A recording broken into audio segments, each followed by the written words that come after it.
Good evening, everybody, again. So, yeah, I just realized, you know, well, I, I say just realized, but I looked up, as you could see from the last stream, or that, oh, if you release the souls of the dwarves, they will help you out here. So, I'm gonna do it myself. Let me do this. I've spent so long regretting my choices. It would be good to balance the scales. You have led us bravely. It has been an honor to follow your lead. As long as I live, Masuk will sing your name alongside Persok's. I just hope you're not doing this for all those louts in Stalwart. Even the new ones ain't worth it. Well teaches us that everything happens for a reason. Or sometimes no reason at all. That's probably why he doesn't have a lot of followers. You're a brave soul. Wish I'd met you sooner. You take the diving helmet and tuck it away, just in case. You heft the hammer and swing it at the crystal. A perfect clear tone rings through the air and resonates through your teeth. Seconds later, ripples shiver through the water. Something big is coming. You give the others a final nod. The rest of the party scrambles out of the flooded cavern and flees through the tunnels. You continue hammering at the crystal, each strike magnifying the last. The echoes build into physical tremors. Meanwhile, a heavier rhythm pulses through the cave. Footsteps. Dozens of them.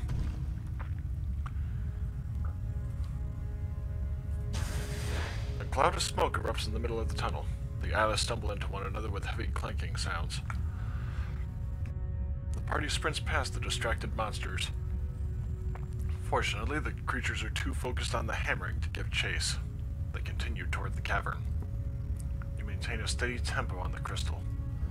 Eyeless gather in the cavern, where they batter the walls in time with the hammer's rhythmic blows. The ground shakes. Falling rocks and shattering crystals splash to the ground. The party flees through dark, rumbling corridors. More spellbound eyeless shamble along, but they're too entranced by the swelling cadence to take more than an idle swipe at the party. The tunnel narrows. Light filters through ahead. The exit must be around the next bend. But it's clogged with rubble. Meanwhile, the ground drops several feet at once, and the tunnel begins rolling on its axis. Ravius conjures two boulders and hurls them into the blockage. They hit with a crash, and the rubble rolls down the tunnel. Open sky shines through the gap. The moon shudders again. The party escapes onto the ice just as another thunderous crash sounds from below. Eyeless continue pouring into the cavern, from every visible tunnel and crevice. Your ears ring at the ever-growing cacophony of smashing rock and shattering crystal. Meanwhile, the water level is rising. A skull-splitting crack rends the air, and a surge of water knocks you from your feet. The entire cavern rotates, plunging you into a freezing soup of jagged metal, torn flesh, and stone. The others dash across the lake. The ice squeals and crackles, rocking dangerously underfoot. A spectral hand sweeps the ice in front of Aloth. The ice sheets knit back together, holding just long enough for a safe crossing. At last, everyone reaches the safety of the shore. In the middle of the lake, only the tip of the moon is still visible above the ice. The survivors watch in silence as it sinks into the depths. You trudge through the rubble at the lake bottom. The water is freezing, the air in the diving helmet is acrid, and the sound of your own breathing roars in your ears. Still, it's better than drowning. You navigate out of the settling rubble and see the ghostly light of the surface above. At last you reach the shallows. You punch through a thin crust of ice and crawl ashore, trembling but alive.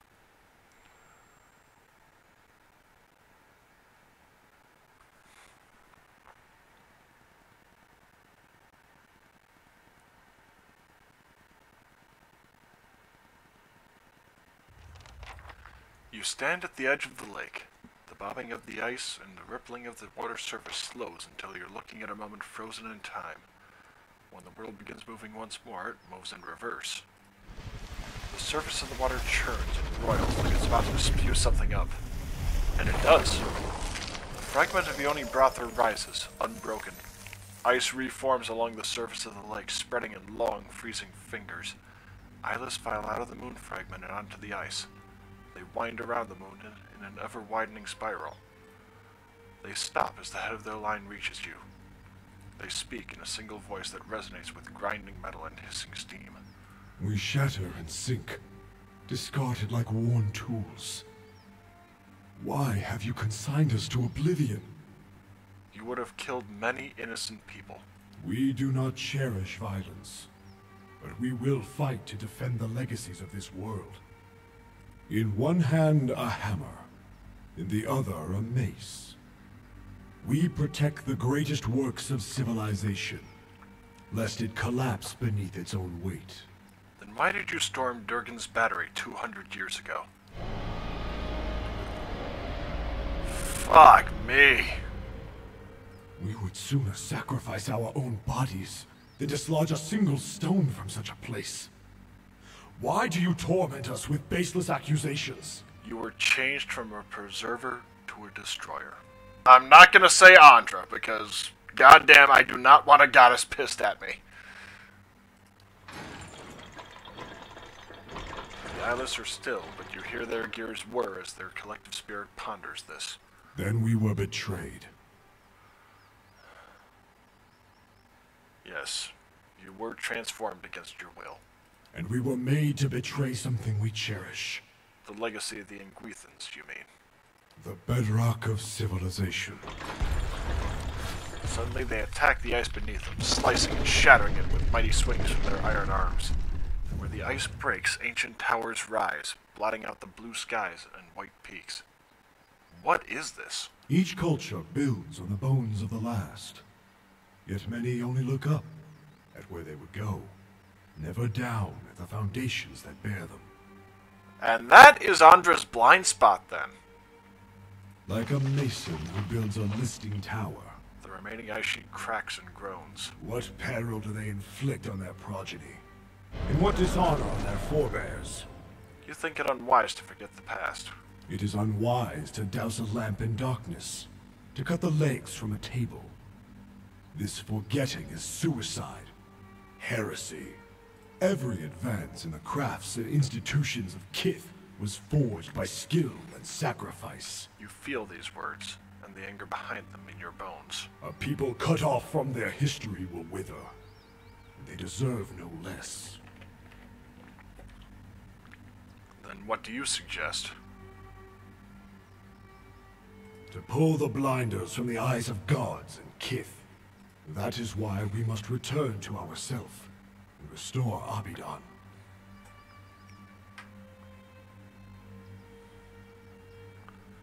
What do you mean about returning to yourself? When Ione Brotha fell, Abidan lost much. His will to preserve, the memory of how and why he died. But he built us with fragments of his own soul. In returning, we can restore what was taken from him. You speak as if history were a guide, yet it doesn't always provide a good example. Then do not look to it for one. History is not a moral force, but a set of facts. These facts show Kith where they have come from, and how to move forward. The Deerwoodens and Glanfathans have fought 2 wars over their history, and they still haven't moved forward. But the memory of those wars has likely saved them from another now, when it would shatter a barren Deerwood. That's not saying much. Better if the 2 nations could form a stronger accord. And how are such ties forged but through years of peace? You speak of a worthy goal, but only a steadily built history can achieve it. Stalwart and the Iron Flail remained at odds even in the face of a bigger threat. All because of their history. The problem is not that they remember too much of their history, but rather too little. The ice underfoot becomes suddenly clear. Between your boots you see an ocean separating Adir and the Eastern Reach. Great Serens and Deerwoodens alike began as pioneers from Adir. They all came seeking opportunity. Were they to look farther back, they would see their common origins and desires. But the experience of history is subjective. People remember what feels immediate and personal, just as you remember your own betrayal. A painful truth. Maybe so. But we would not cast history aside over one such example.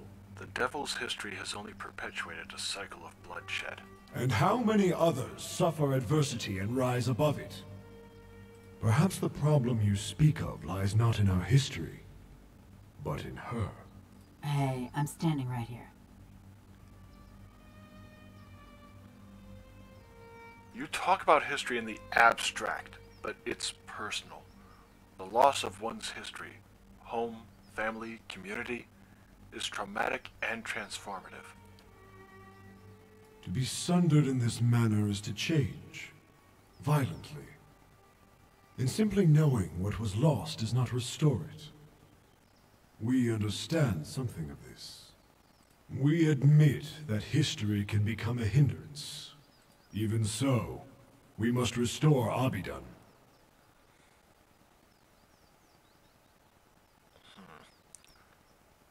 Perhaps Abaddon was meant to forget his past. Some knowledge is too dangerous for this world.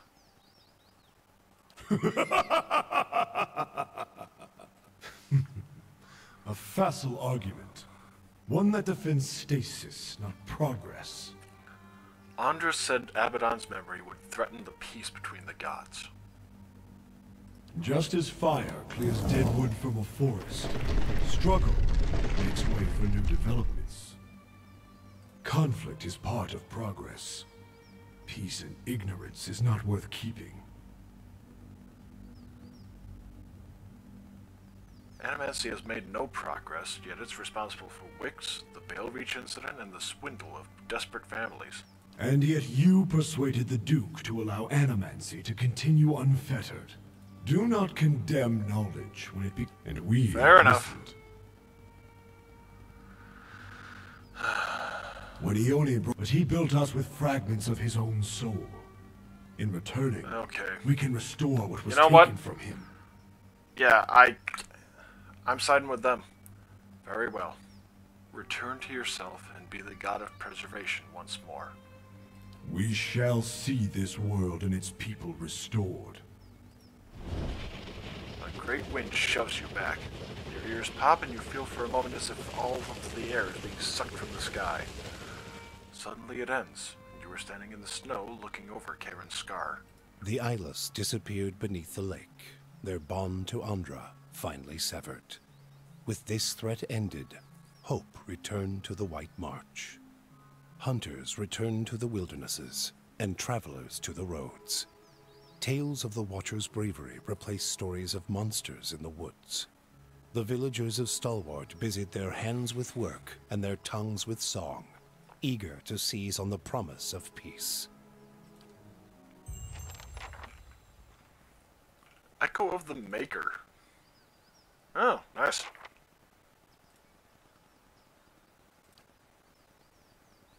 Alright.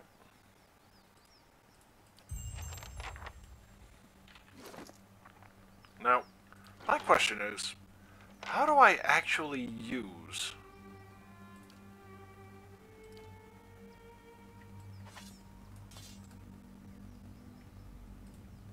Because I would like to get this one copied, but how do I use... Where is it?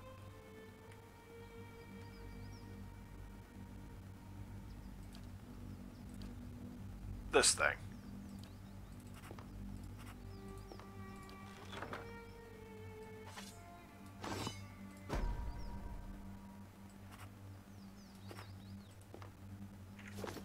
I'm here. I've got a quick save real fast. Okay, there we go. Damn it.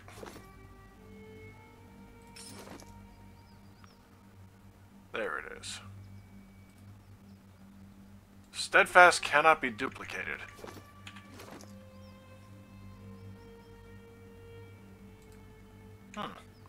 Well, in which case, how about those boots?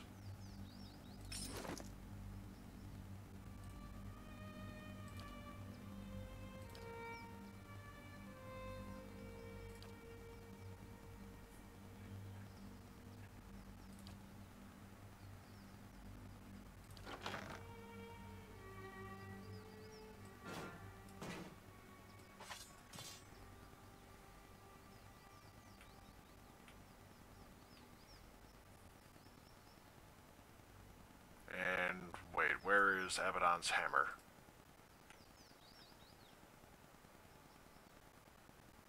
Oh, there it is.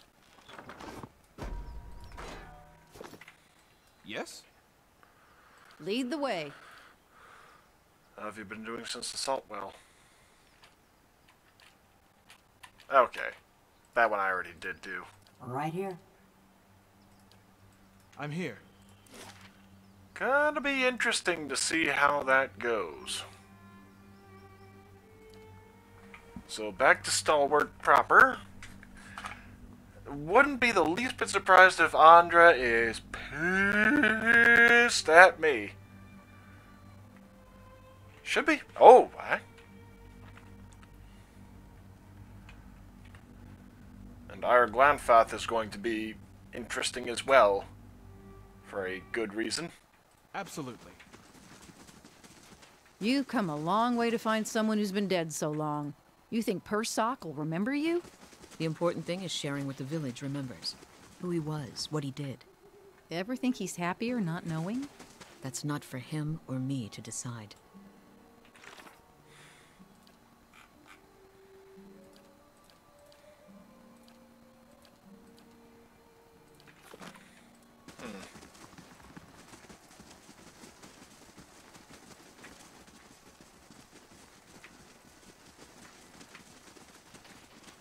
Alright, head to Kednois.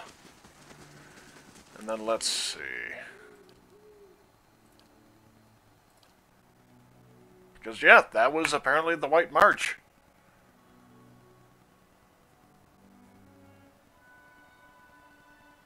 I gotta admit the denouement left a little to be desired there, but other than that, not awful or anything.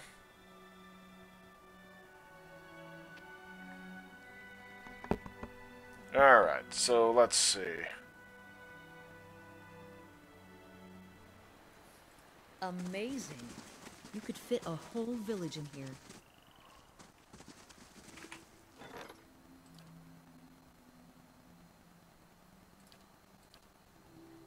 Alright, so Sagani needs to keep If you say so. Heravius, so Palagina. Durance, definitely. And Adair. Why not?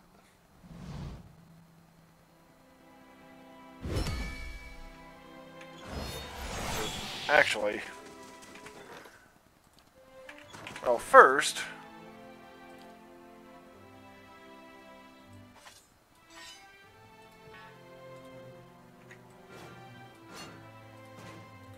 ooh, nice.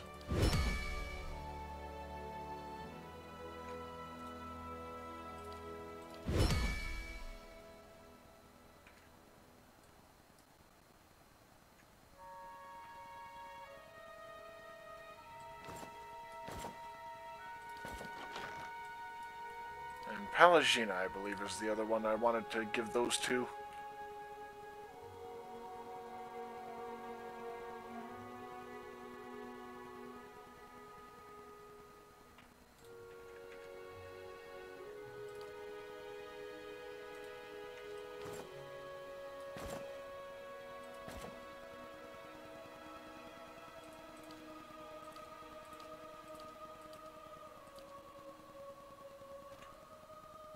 Okay, it said in the stash is where that got put. So, okay, here we are.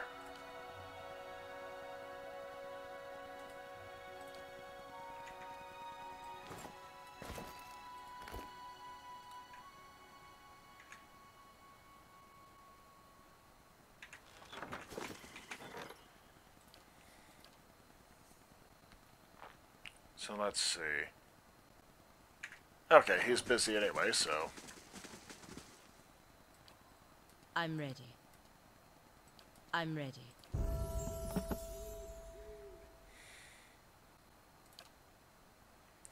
Armored Grace.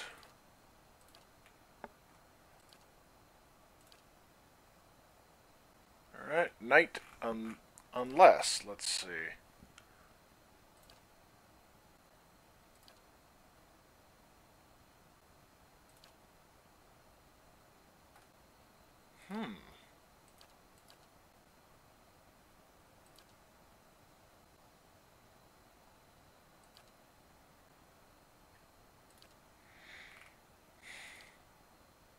Yeah, I'm thinking either charge or sundering blow. Yeah, charge.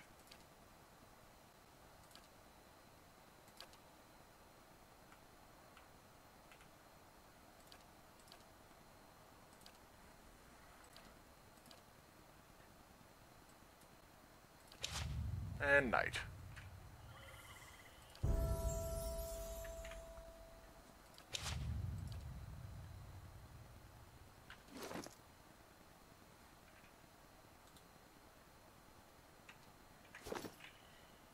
Great sword, two-handed.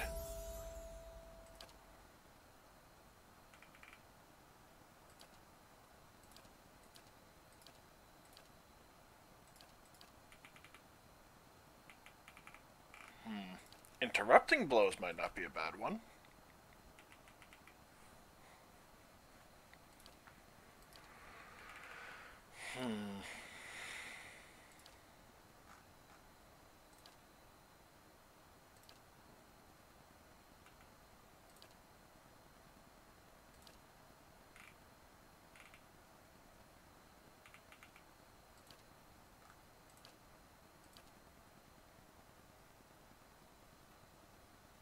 Yeah, I'll go with Deep Faith, sure.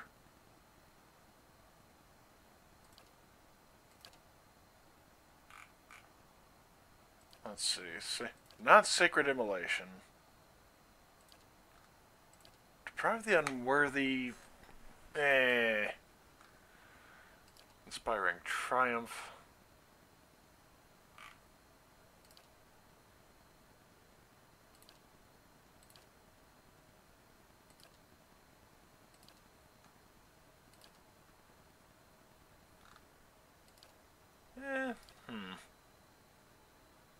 Yeah, I'm thinking Sworn Enemy.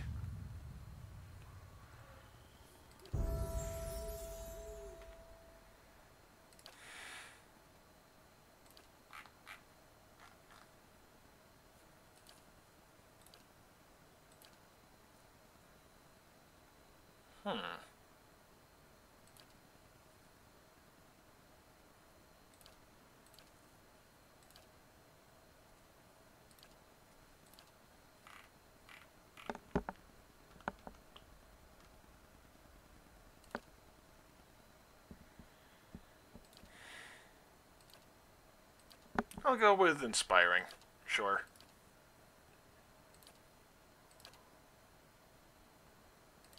Devotions for the Faithful. Okay, this is Spell Mastery.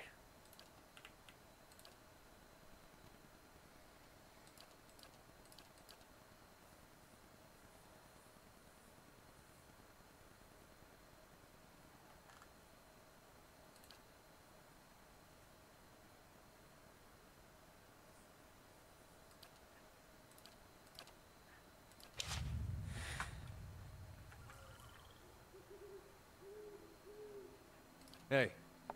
Oh, actually, before I do anything... Well, yeah, it'll be after the...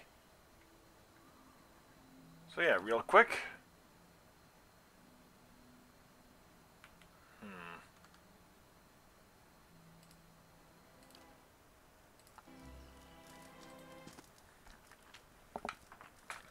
And head on inside.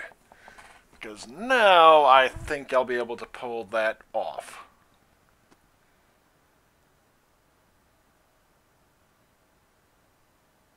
And I have to go down to the Searing Falls for another one. I'd be glad.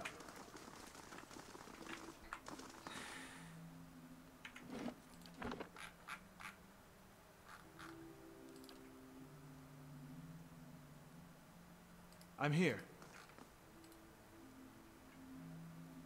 Let's hear it. Oh, okay.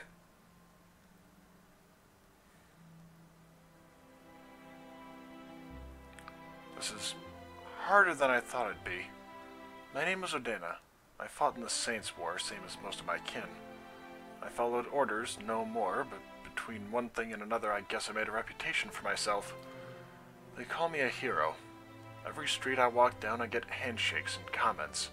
The dozens, they act like I'm some figurehead for their schemes. things I've done, I don't get much sleep. The last thing I need is all the attention. All I want is some peace. Sounds like you could use some rest. Head out into the woods, you mean? I won't find rest in Defiance Bay. Seems like half my neighbors are in dozens. You're welcome to stay here until you're ready to return. Yeah, well, I mean, why not?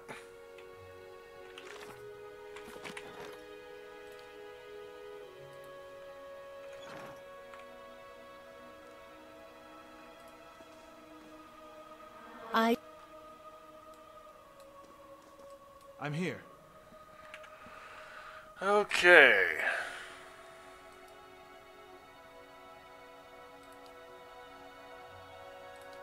Knights of the Crucible, Craig Ogres, and Elite Red Saren Pathfinders.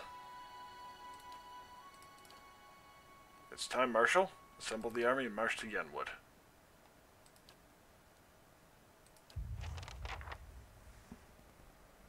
Okay. I'm trying to think. I believe it was the ogres up again, because I remember there's a certain way to do it. And I want to say it's going to be the archers against the mages. Inspect your forces. Crucible Knights.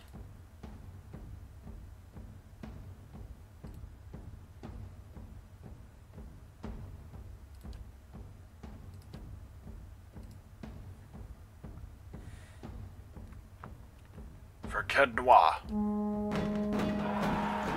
Dozens of bowstrings twang in unison behind you as your archers unleash a hail of arrows at Gathman's army. The missiles hiss through the air with deadly accuracy, felling scores of enemies. In a bold move, Gathman points a sword towards your position, giving an unheard order. His infantry, shields raised, charge the field. Your infantry charges headlong into the enemy infantry in the center of the field. Fighting is fierce, and the screams of the dying numerous. Led by veteran warriors rallied to your cause, the troops fight valiantly and appear to be holding their ground. The battle thus far appears to be a stalemate. Then, a group of Adiran battle mages emerges from behind the enemy lines. On the left flank, a unit of Rawatai berserkers, clad in plate armor and wielding greatswords, begins to collapse the left side of the line. Meanwhile, Bleakwalker paladins, dressed in dark armor and carrying sword and shields, stride back and forth behind Gathman's lines. Okay.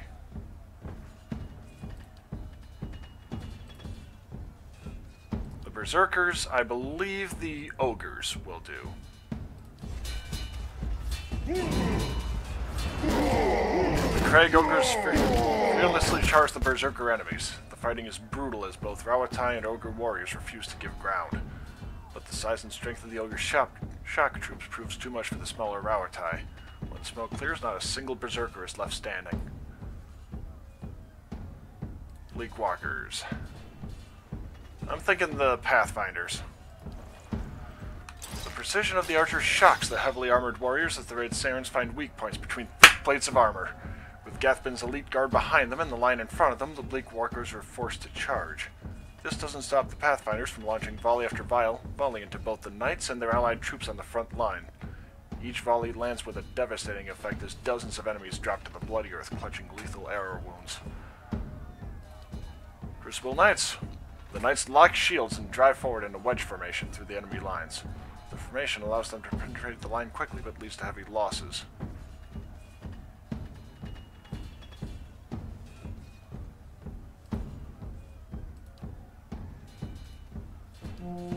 Charge.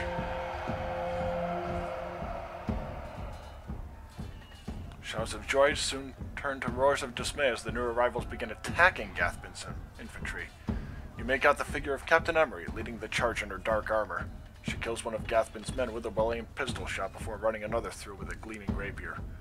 She fells one foe after another, pausing briefly at one point to salute you with her sword from across the battlefield. The betrayal by their reinforcements breaks the will of Gathman's regulars. They drop sword and shield and flee the battlefield in a full rout. The day can still be mine, if I take your head. Come now. It's time to put you down like the dog you are. Let's finish this.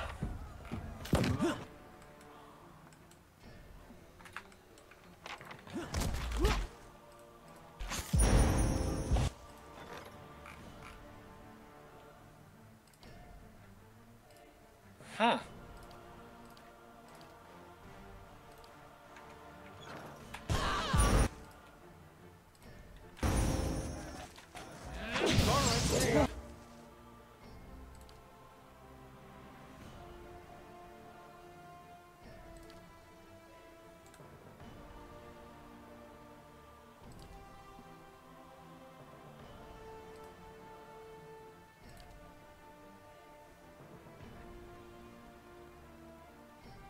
There's Gathbin.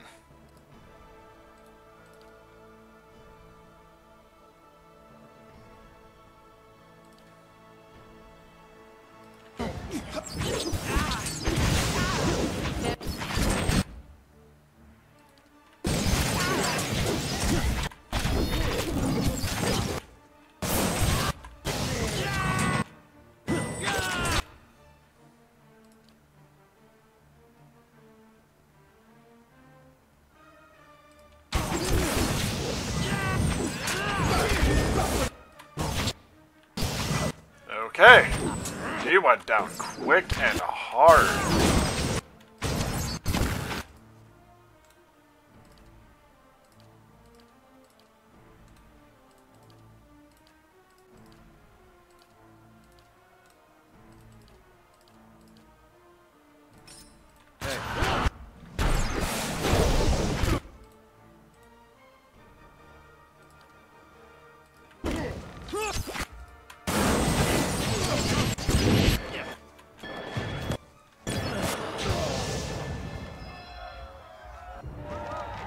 Lord Gathbin lies dead before you, his army scattered. Bloodied and exhausted, your remaining troops look to you, swords raised high in victory, chanting your name.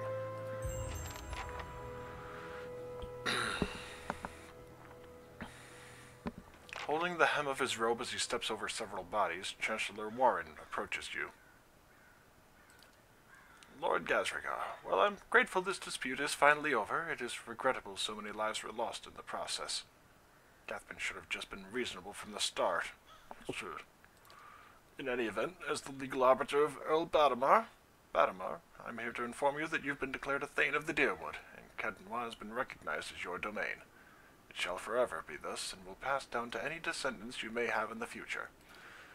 Of course, now that your claim has been upheld, you are expected to forward a small portion of any taxes you collect to your rightful lord, Earl Badamar. Sounds reasonable. It appears my work is done. Feel free to visit the palace if, on second thought, I'll come and visit you. Yes, perhaps in a year, or 3.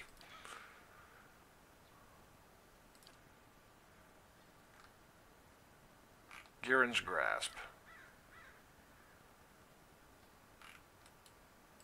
I'm here. Heir of Kednwa.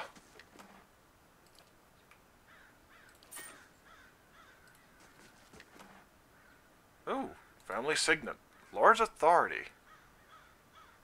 Ooh.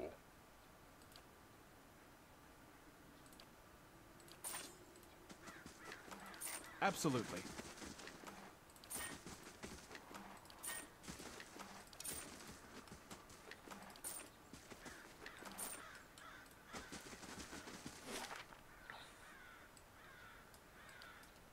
You know what? Searing Falls first, or... Yeah, Searing Falls first.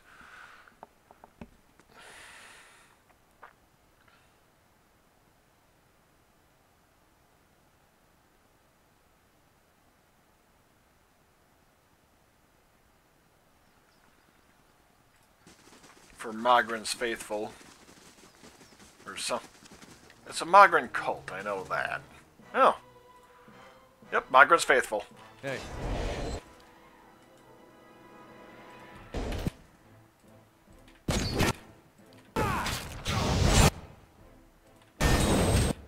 Holy shit.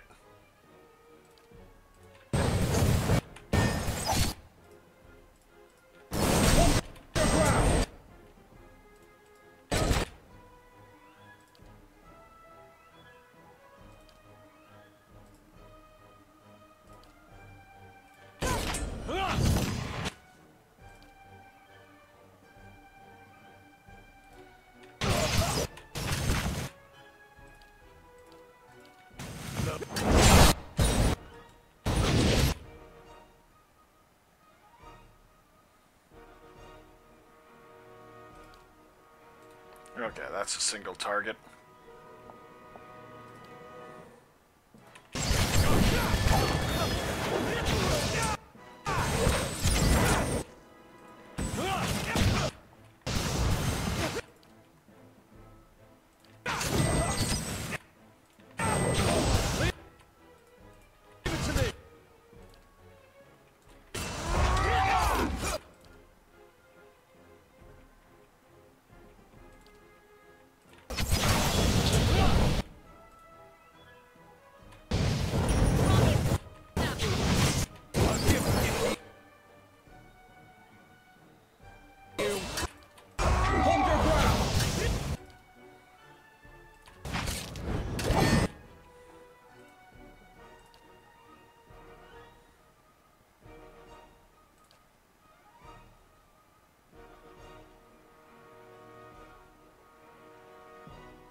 Alright, where's the resurrection spell? Shining Beacon.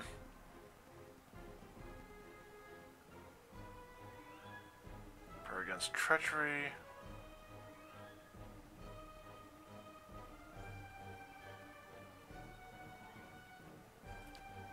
Resurrection. Nothing I can do.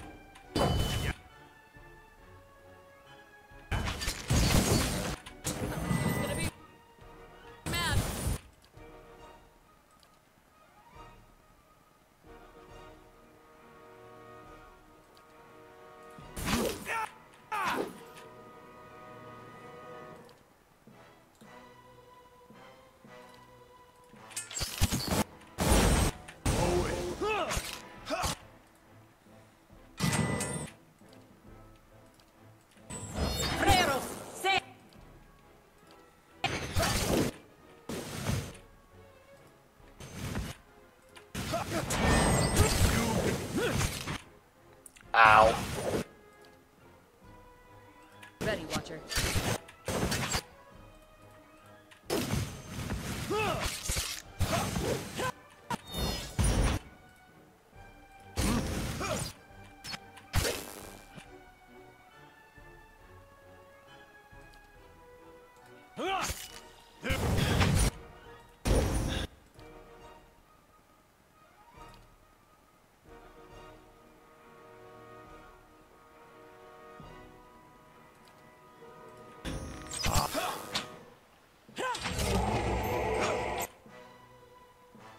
Let's see, revive the fallen, so where the hell was that again?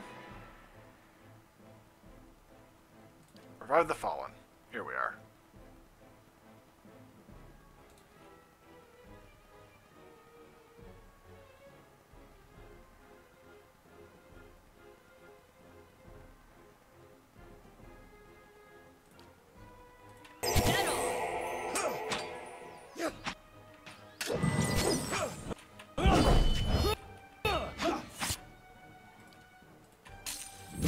Sunset Frostendag, Breros, Ceres.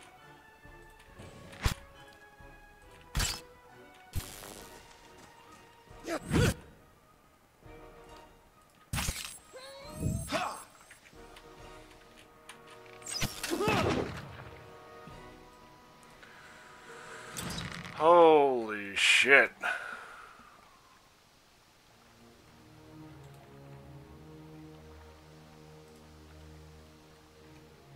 Hoo-hoo.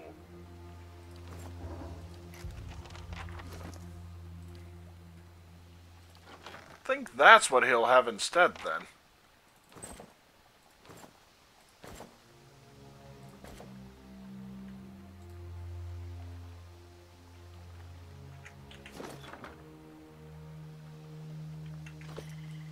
I'm here. Yes?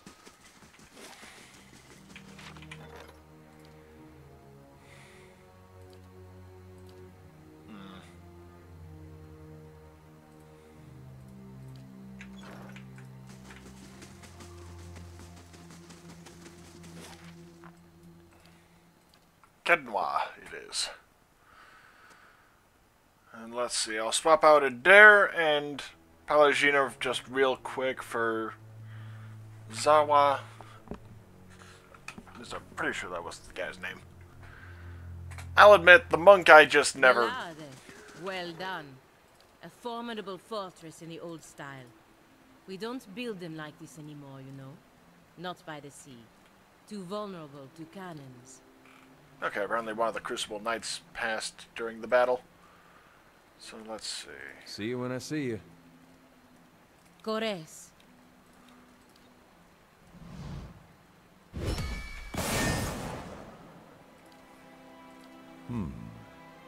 So the dwarves of Durgan's battery did not destroy themselves after all.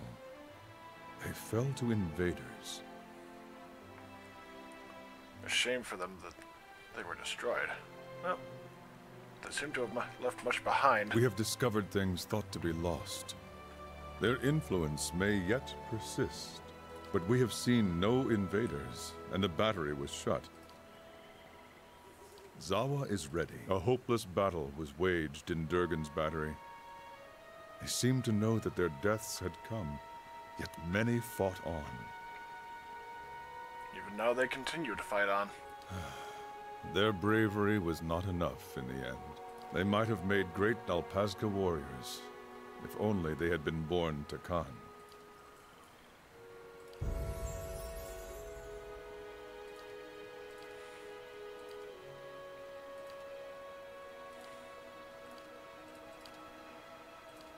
Let's see.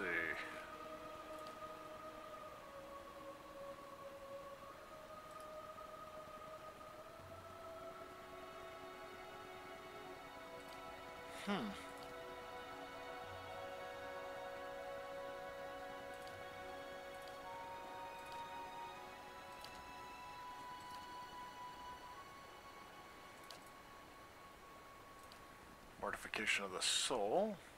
Eh.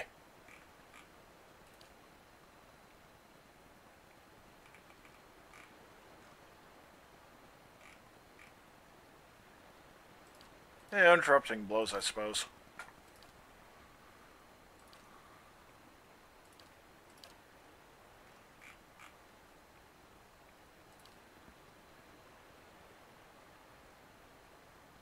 Soul Mirror. I'm thinking Skyward Kick.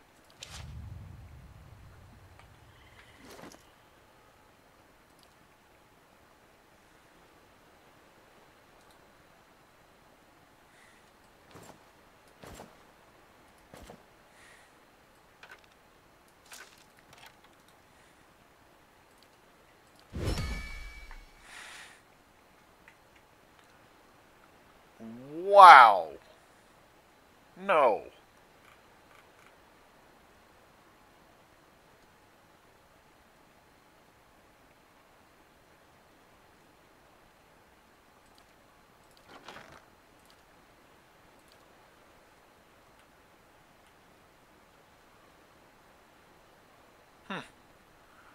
Okay, there's nothing else in there then.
There we go.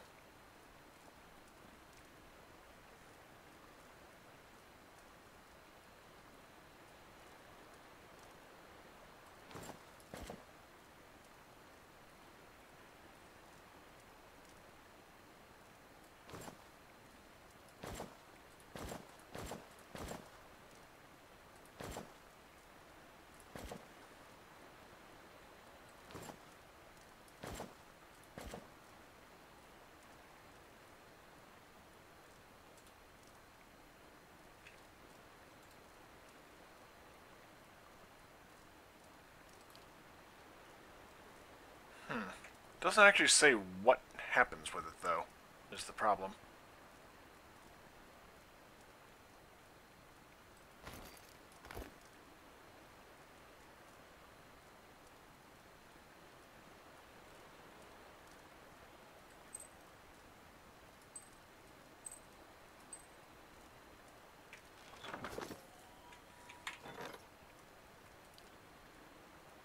Very well.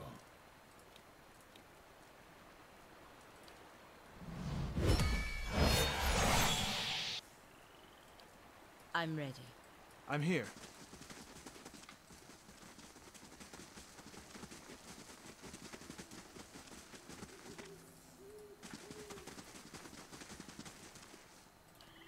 Yeah, I'll just rest again.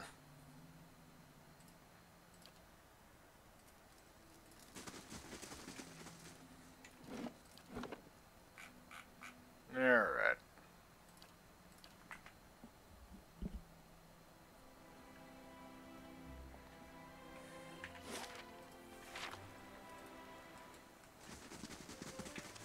Now I'm gonna head up and try and get that done. You must gather your party before venturing forth. Keyword, try. Because, good God.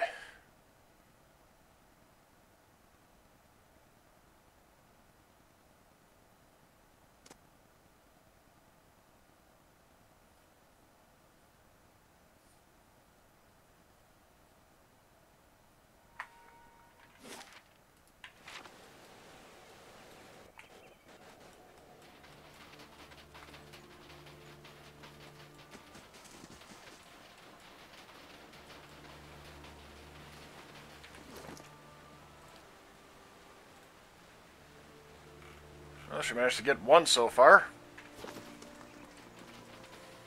I'd be surprised if she gets the next two after this one. Because, goddamn. I'm ready. Alright.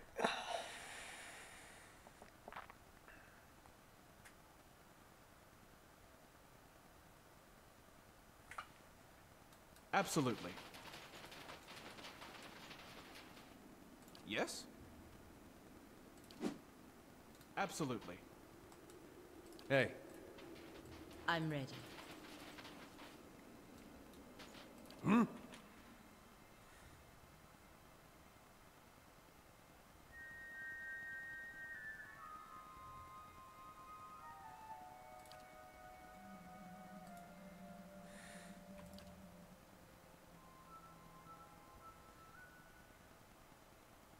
Need something? I'm ready.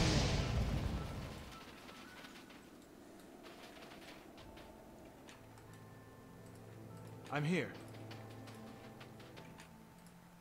hey. You again. I could still kill you. Shit.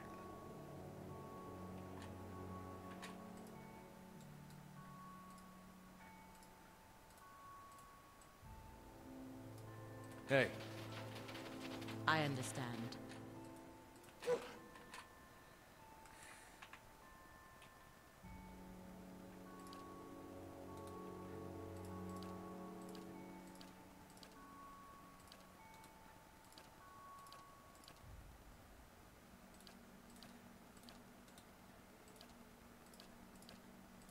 And absolutely use per rest abilities on this one.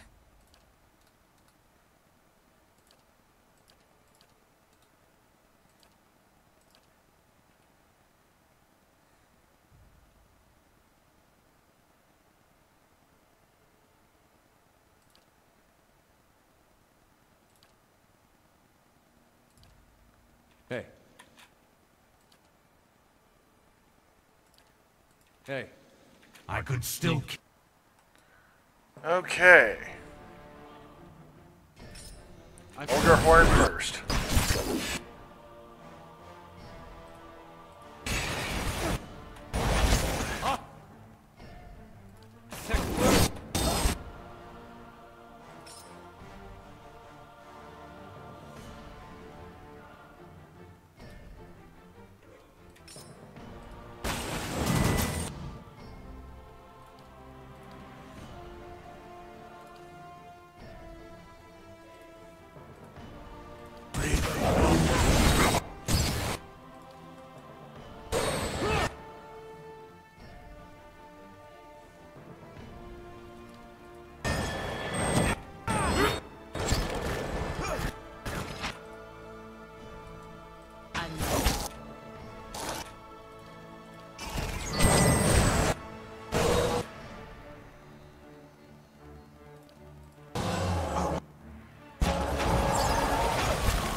Try it again.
It's no use.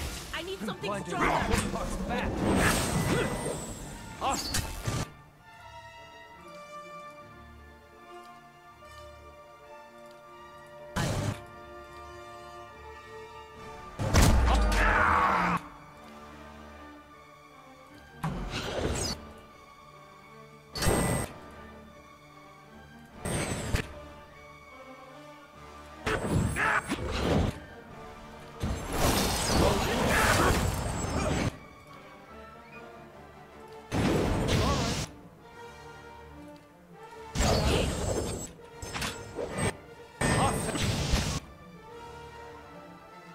Badly injured, so I'm getting there.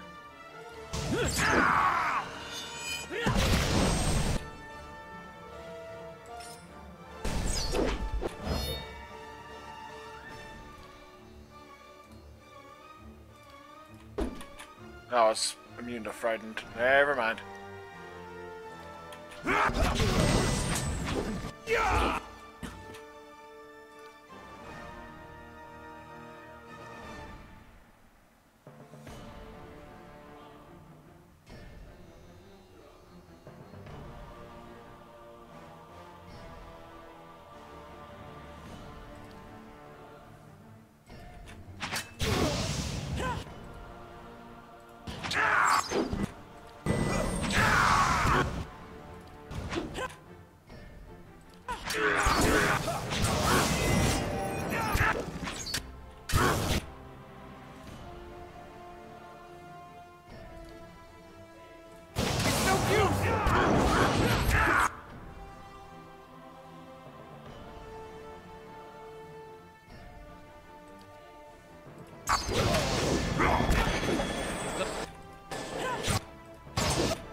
of the White March.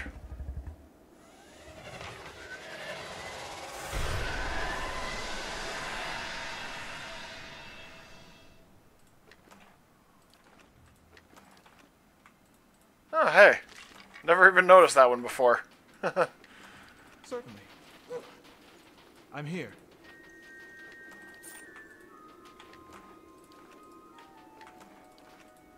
I'd be glad to. Black Sanctuary. Huh.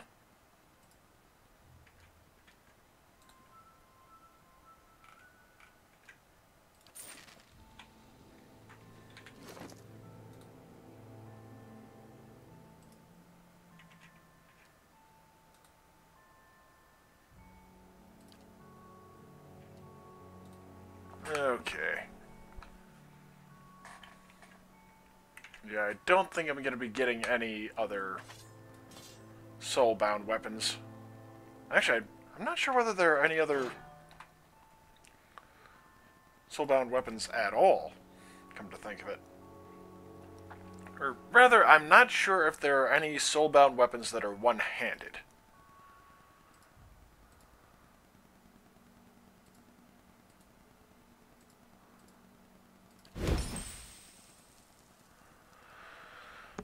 Giron's Horn.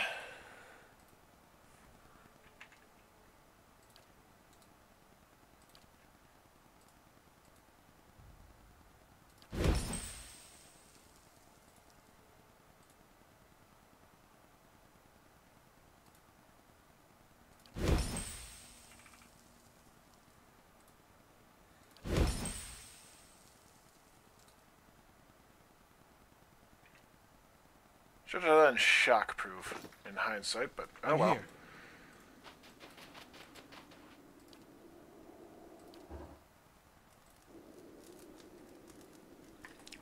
There we are. Triggered immunity. Immune to slashed.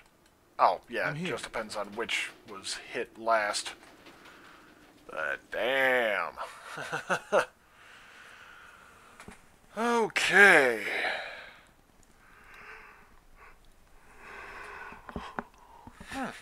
Pardon me.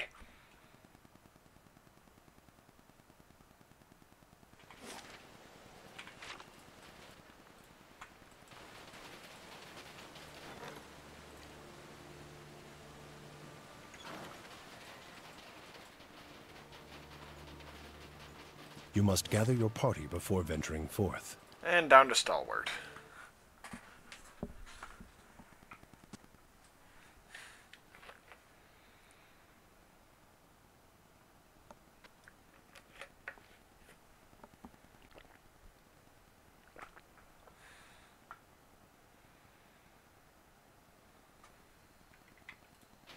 So, do you have feathers everywhere?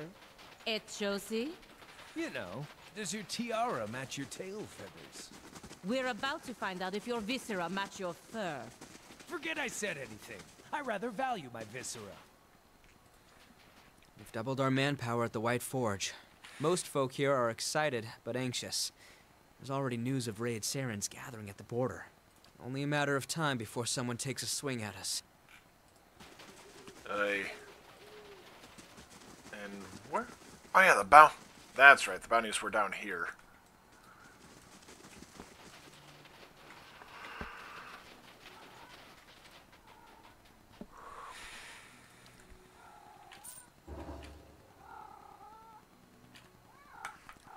Glanfath and Whitestone.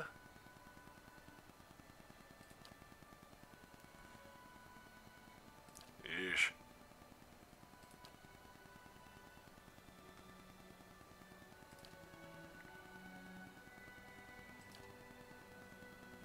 And Deerford Crossing.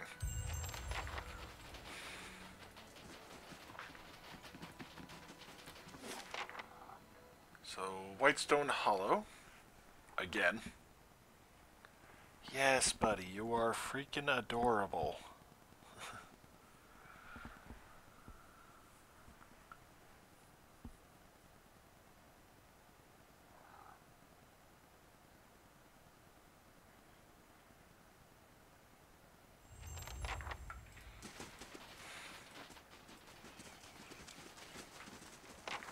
If I had to guess, probably over here.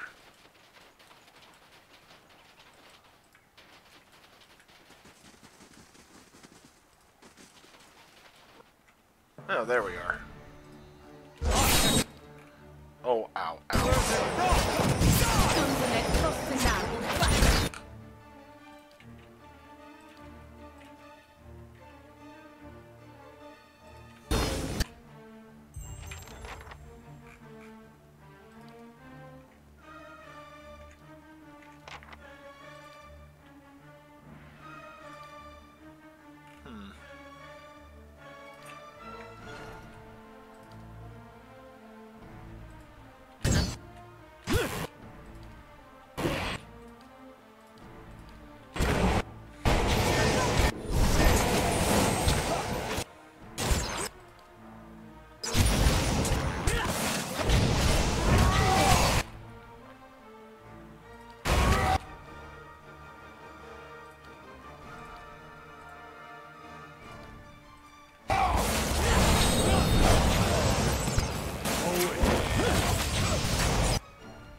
Well, that was rather straightforward.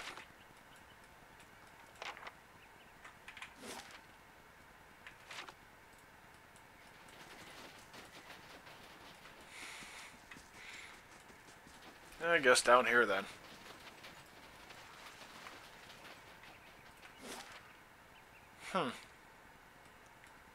Let's see.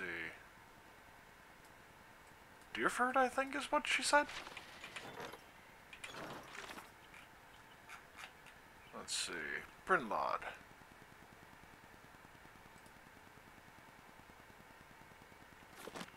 So yeah, Deerford's Crossing.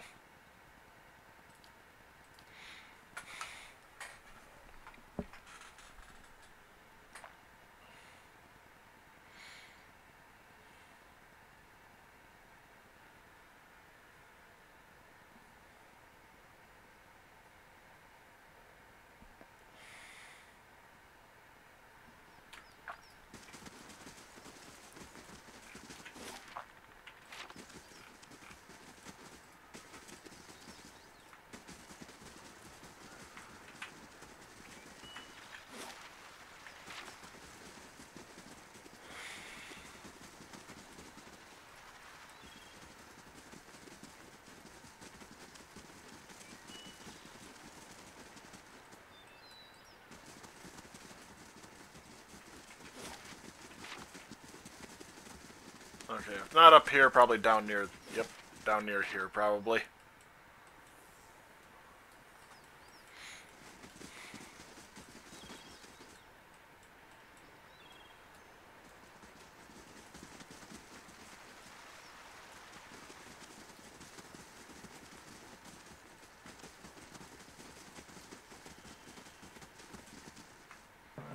Yep.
All right, then. Leave it to me!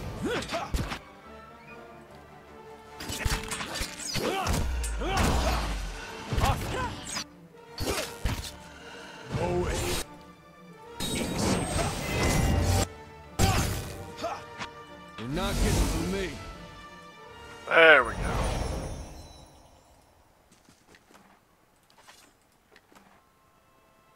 The Wind's Arm. Poleaxe figures.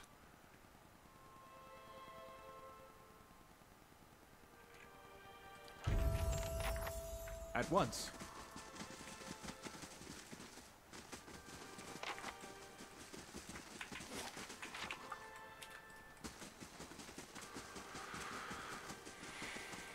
And Ichimak. Alright, back to the White March. Stalwart again.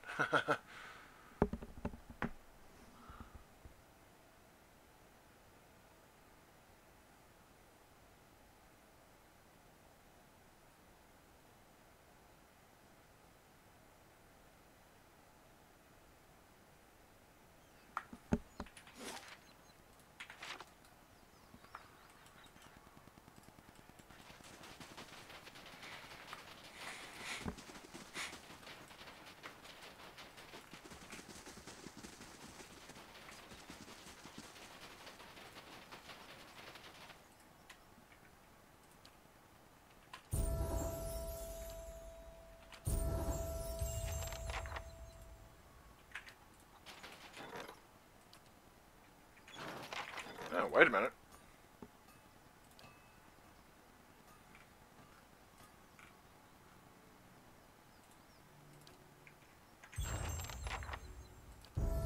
Alrighty.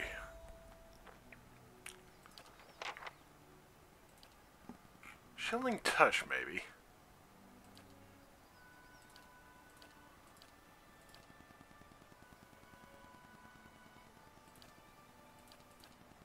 Honestly, with how often I use that thing, yeah, Shielding Touch is probably a good call.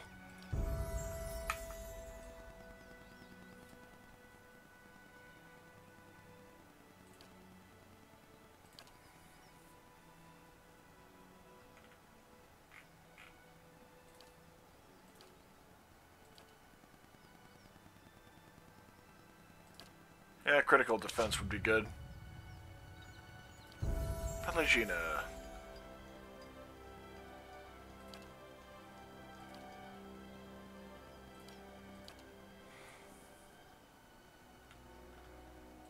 Wrath of Five Sons.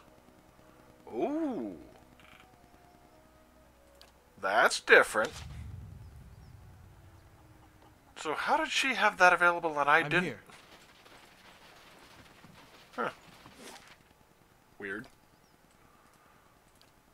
Alright, Kednois first. Yeah, this is the group I want to go with. Because Durance I need to have for his quest. Pelagina needs to do her quest. Haravius needs to do his. Last thing the Deerwood needs is another foreign.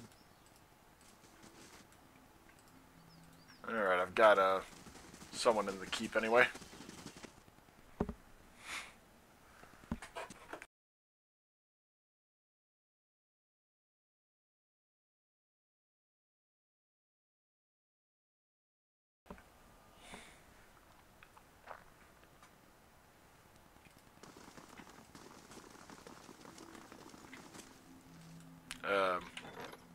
Right? Oh, shit.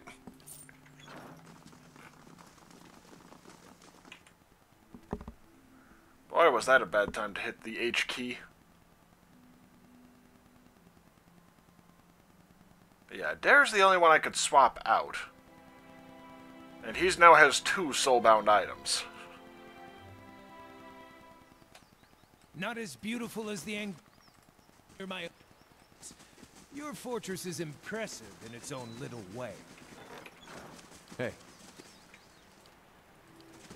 I'm ready. Need something? On it. I'm here.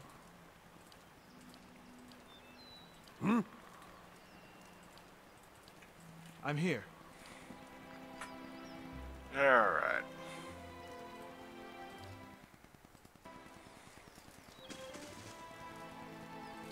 Yep, I'll go with that. And I think it's Elmshore that I need to go, or... around Elmshore. So yeah, Elmshore it is.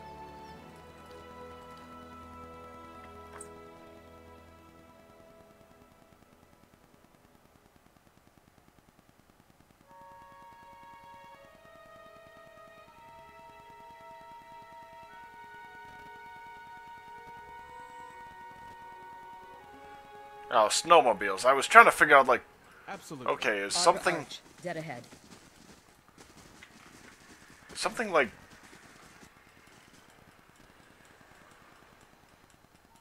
Oh, here we are. Oh, okay. The Adra Arch looms in front of you, just as you saw it through Persoc's eyes.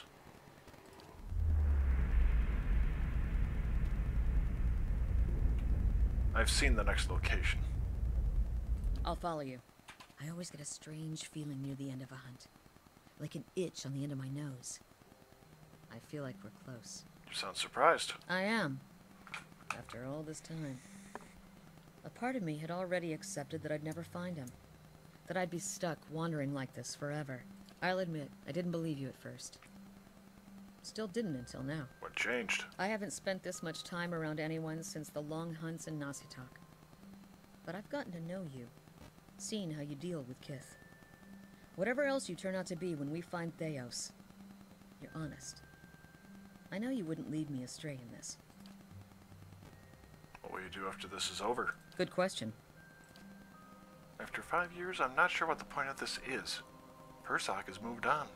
And while I'm out here, everyone in Masuk is carrying on as normal. And that'll be the case whether I come back having found Persoc or die out here. To be honest, I'm not sure what that means for me. What do you think you'll tell Persoc? I guess that depends on who he is now. I'd like to think that traveling for 5 years entitles me to give him a solid earful about all of it. But what really matters to someone in Persoc's position? The village he left behind? The family he likely won't remember? I'm sure you'll know what to do. You sound like my mother on my wedding night. Cute.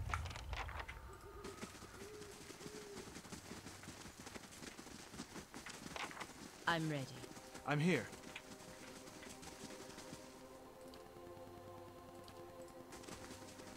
There we go.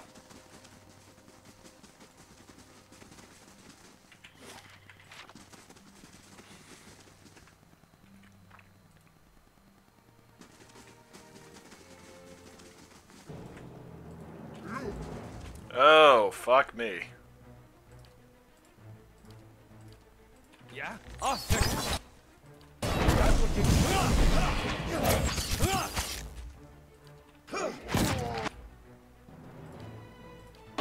Where the...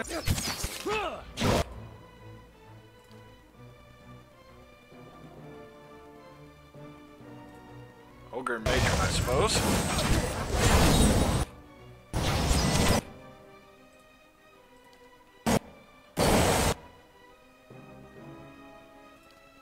Here's the plague of insects. Which, you know, speaking of...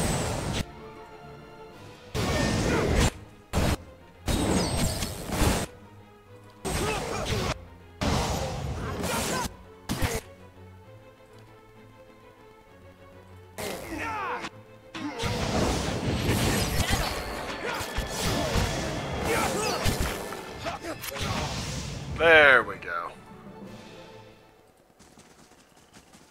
I'm here. Huh. I'd be glad to. That wasn't actually the one I needed to go to? Shit.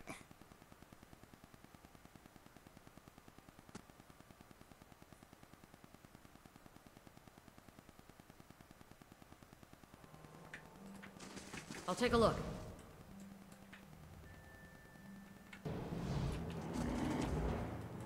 Oh, shit.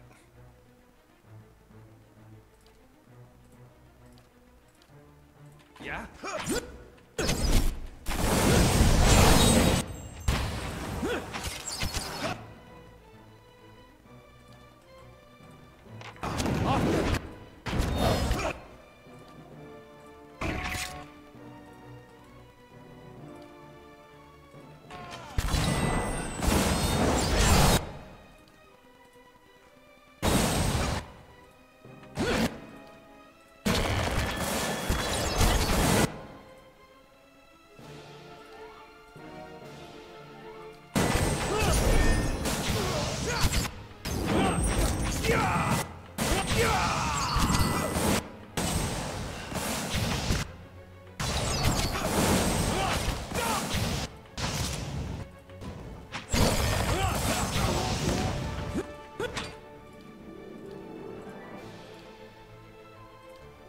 I'm ready. Curse them! For the Republic!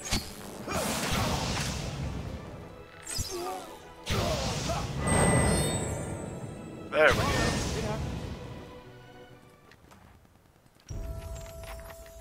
Certainly. Keeping an eye out. I can do that. Holy hell. Fenwalkers. Sneak attack bonus. Okay. Oh, nice, and Sagani leveled up.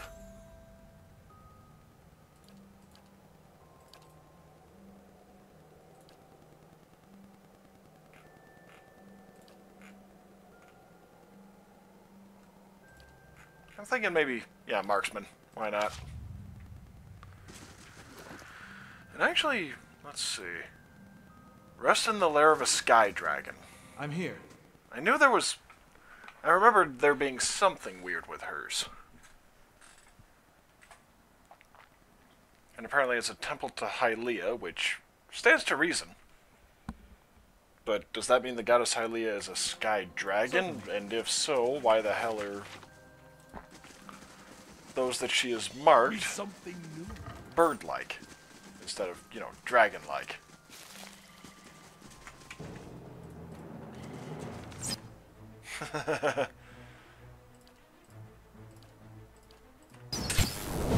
Oh, this is downright funny, honestly.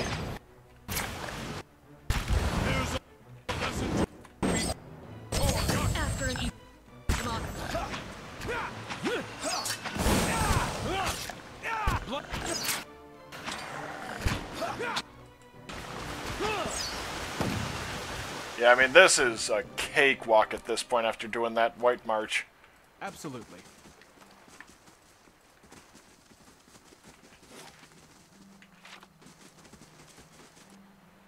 Alright, let's head up here. And where did I need to go with... Not Hard Bargain.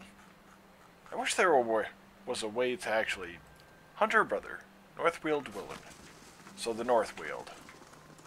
Or Northweld, I'm not sure the pronunciation on that one.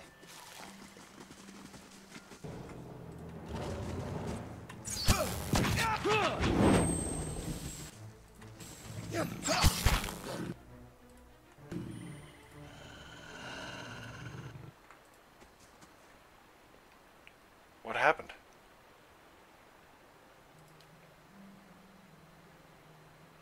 Ah.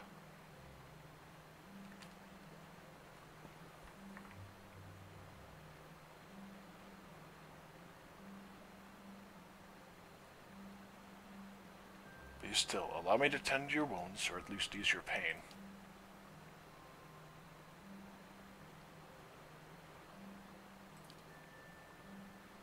Celestial sapling.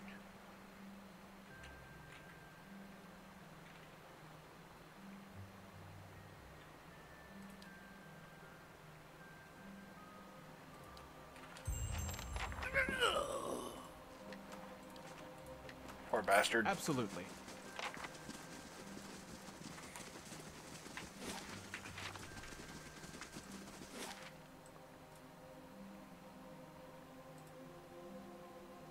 Okay. And I'll head into Old Song then. Or actually, Kedwa first. Get that mission turned, or that bounty turned in. Probably gonna be the last bounty of the game, unless he's got more for me.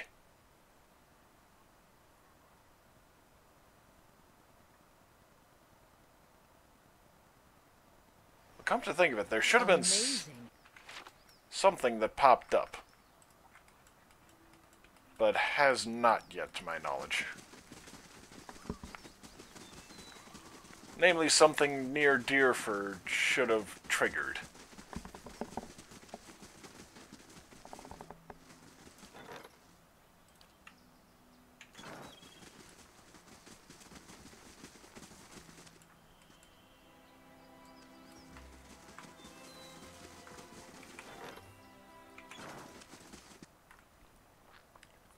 Prestige and 54 security. Nice.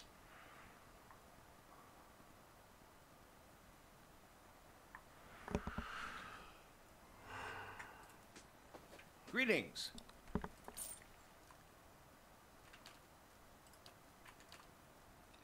Yep.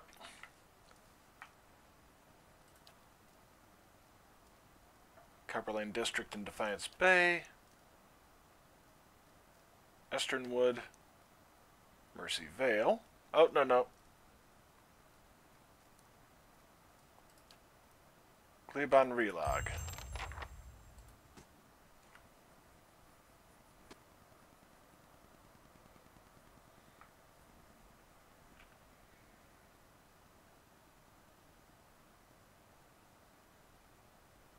Alright, guess bounty hunting time.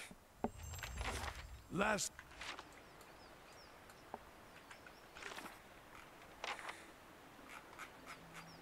Let's see, so...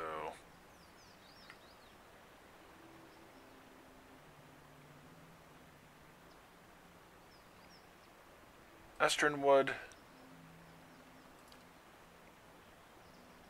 Glebon Relog, Copperlane. Esternwood, Glebon, Copperlane. Yeah, pretty sure I haven't gotten access to that area yet.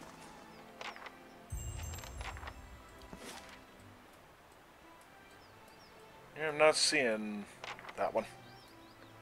So, Esternwood. May as well do that one first, since it's the closest.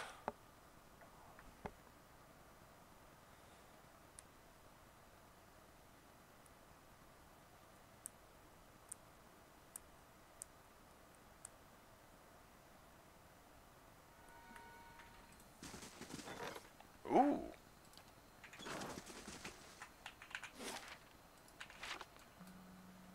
Gee, I wonder if he's going to be up here desecrating more graves.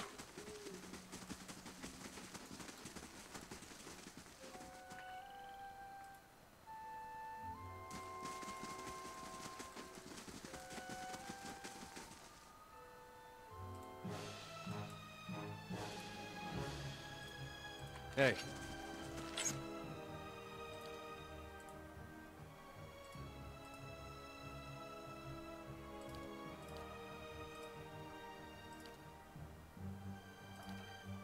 I'm ready.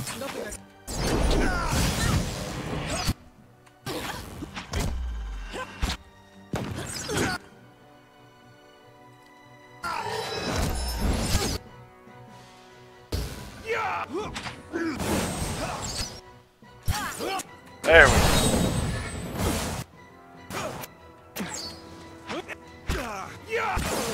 Holy hell.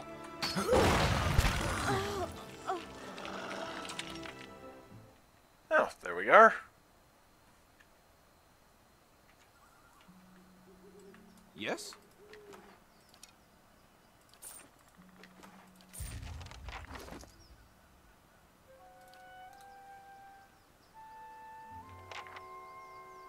Just need one more enemy with that.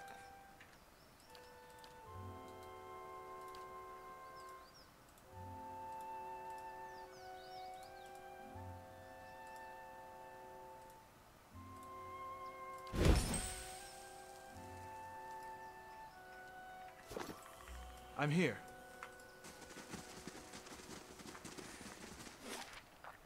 Alright, so there's one.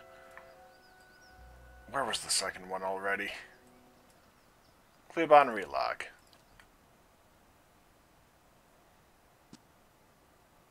Probably should have gone Copper Lane first. Yeah, well. And I'm gonna have to take a look at the petitioner here. Saving now because I don't want to... Okay. Would have pissed them off had I gone any closer. At least I'm reasonably sure.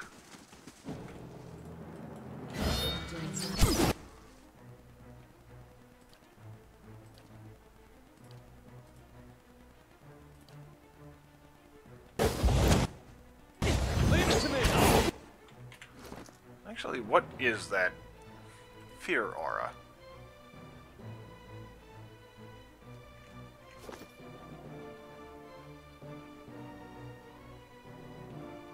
Oh, that's per rest.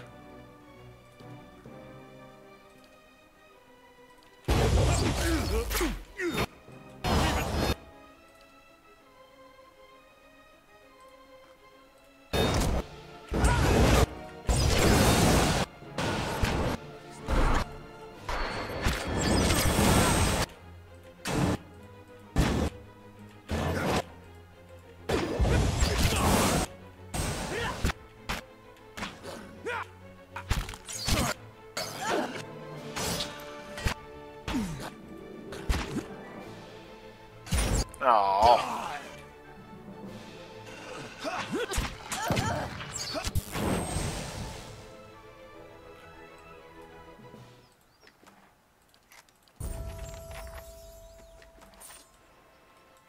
At once.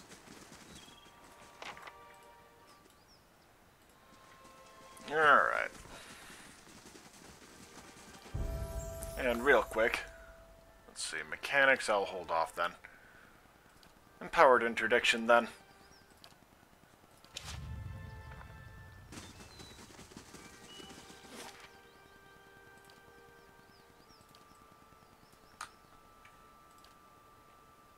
Oh, okay.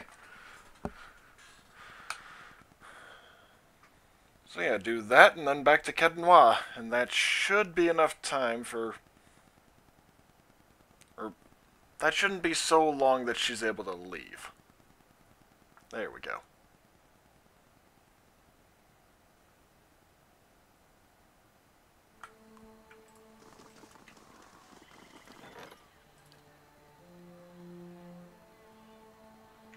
"5 days, 14 hours. So where is this guy then? Oh, in the catacombs. Okay.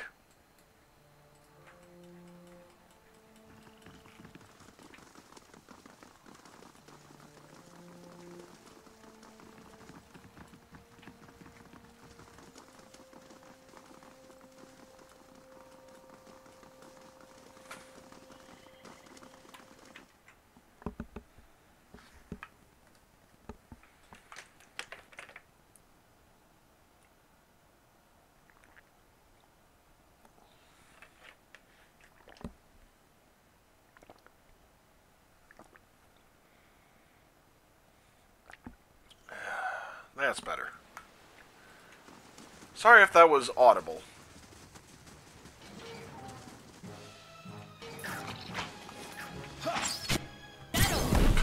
Oh my god.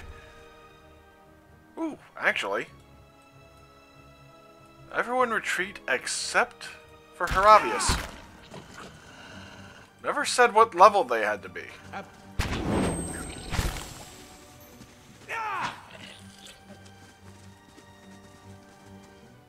There we go. Iron skin, two per rest. Nice. I'm here.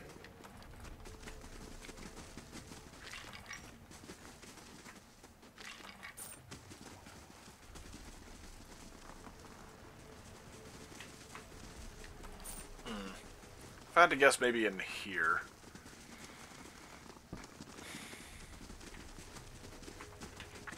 And I guessed wrong.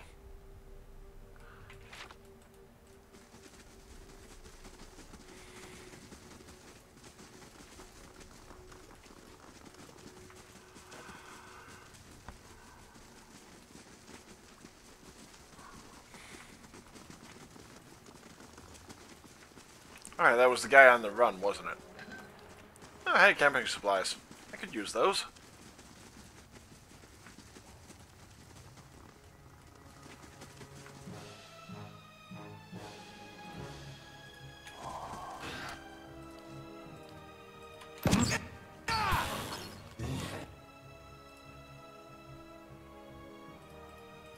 Yes?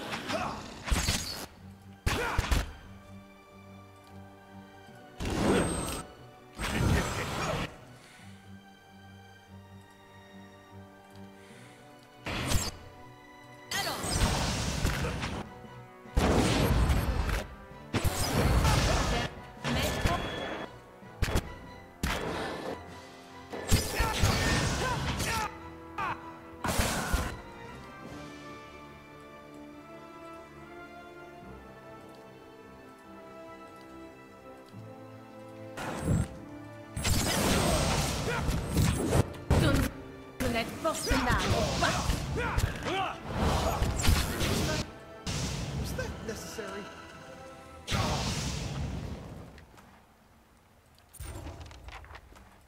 Did I just pick up some cheese? At once. I think I picked up some cheese there.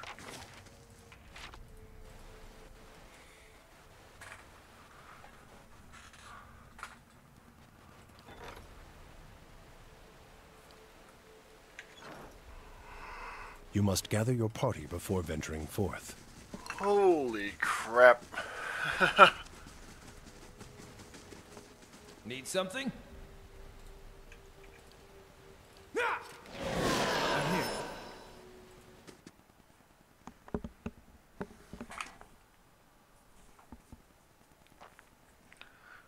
I'm thinking another hour. Or roughly so, and then I can go feed the animals, get a shower and a bath in. And yes, a shower and a bath, because, yeah.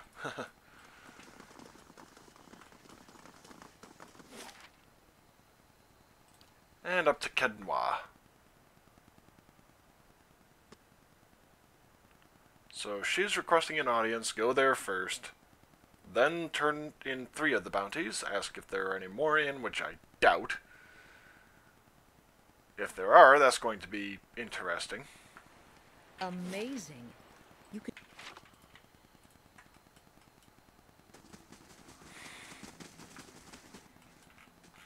Oh, I'm pretty sure that was the idea. Get a village behind the stone walls of the keep.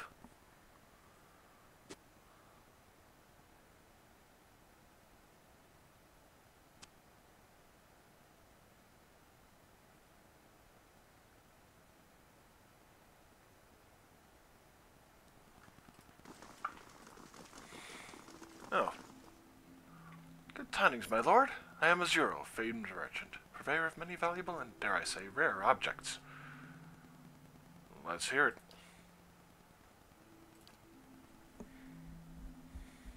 Is someone accusing you of being a swindler, or what? Ah.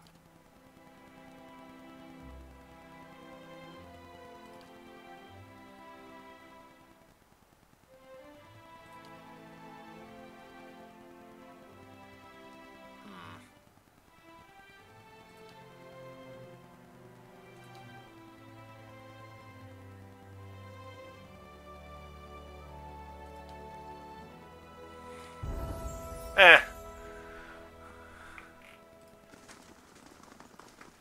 I mean, let's see here. 190,000. Yeah, 5,000 is not exactly a thing.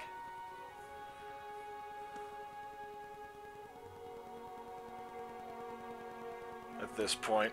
It really isn't. Not as beautiful as the Anchoress is impressive in its own little way. Oh, hey, Haravi's leveled up. I didn't even notice it.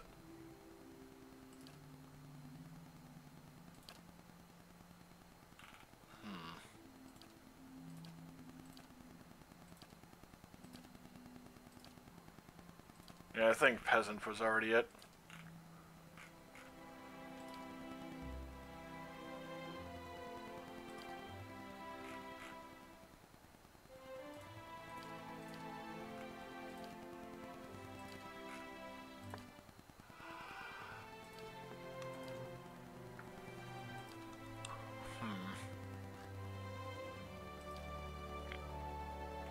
I genuinely don't know.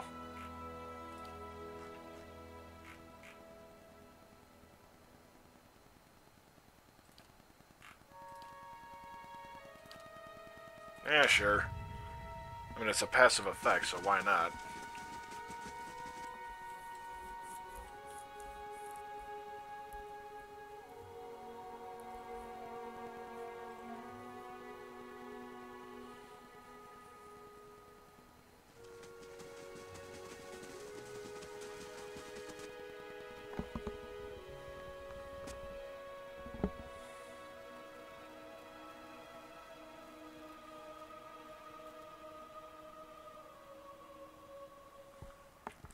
Yeah, 8 seconds isn't bad for loading time.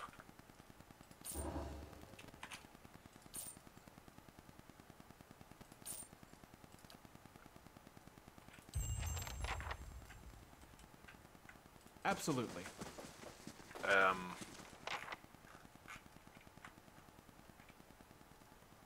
Okay, that was weird.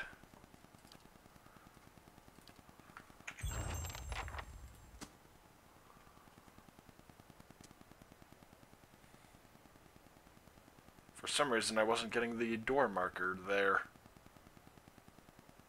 Which is, yeah, a little odd. Gelade, well Yes? done. A formidable fortress. See, too vulnerable to cannons.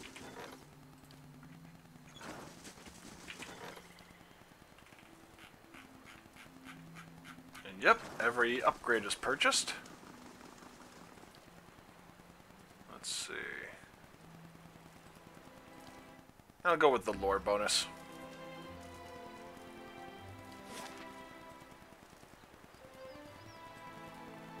Alright, so Old Song it is. Actually, no, Elm's Reach first. Because if I'm not mistaken, Palagina needs to go there.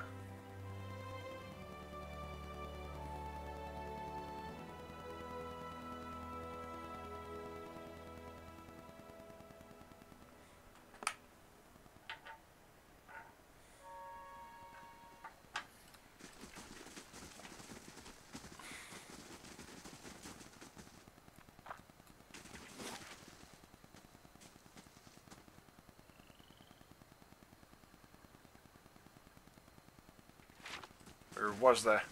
Okay, Golden Grove, maybe.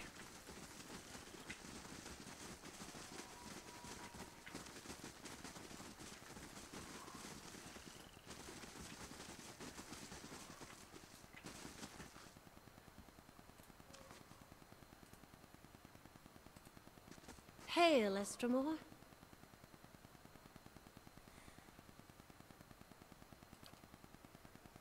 Whiteleaf? I once ate a porcupine whole while smashed on Whiteleaf. I miss those days.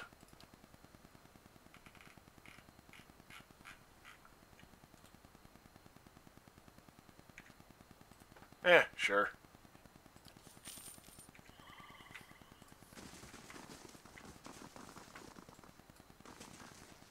I'm here.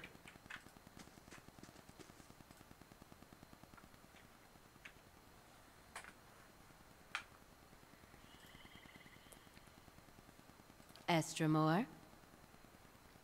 Who leads your order?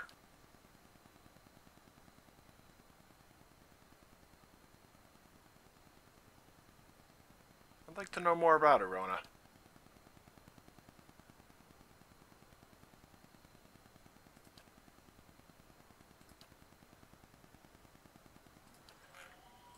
Yes?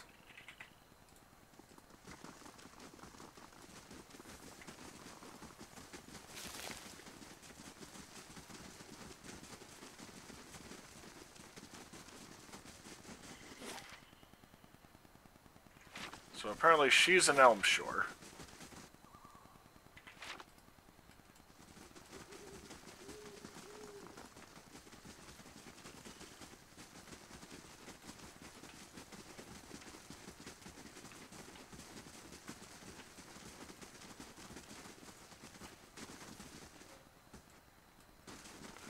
Oh, yeah, this guy.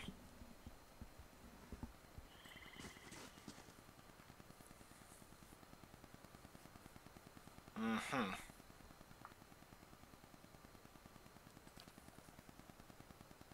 I've been expecting you. My tribesmen had told me that you're to speak the truth about Fjorm's exile.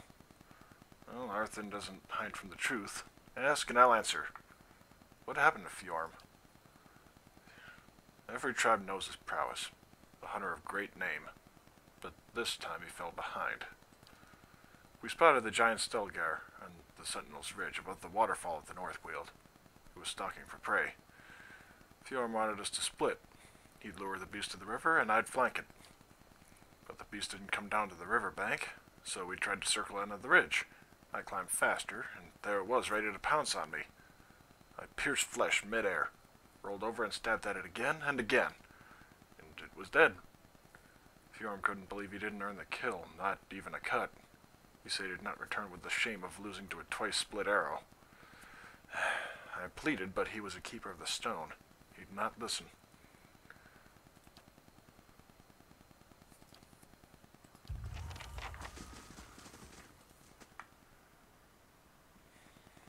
Okay, so it was in the Northweald that this occurred. Let's make sure that there isn't a body out there somewhere. Because this is a little reminiscent of that early one.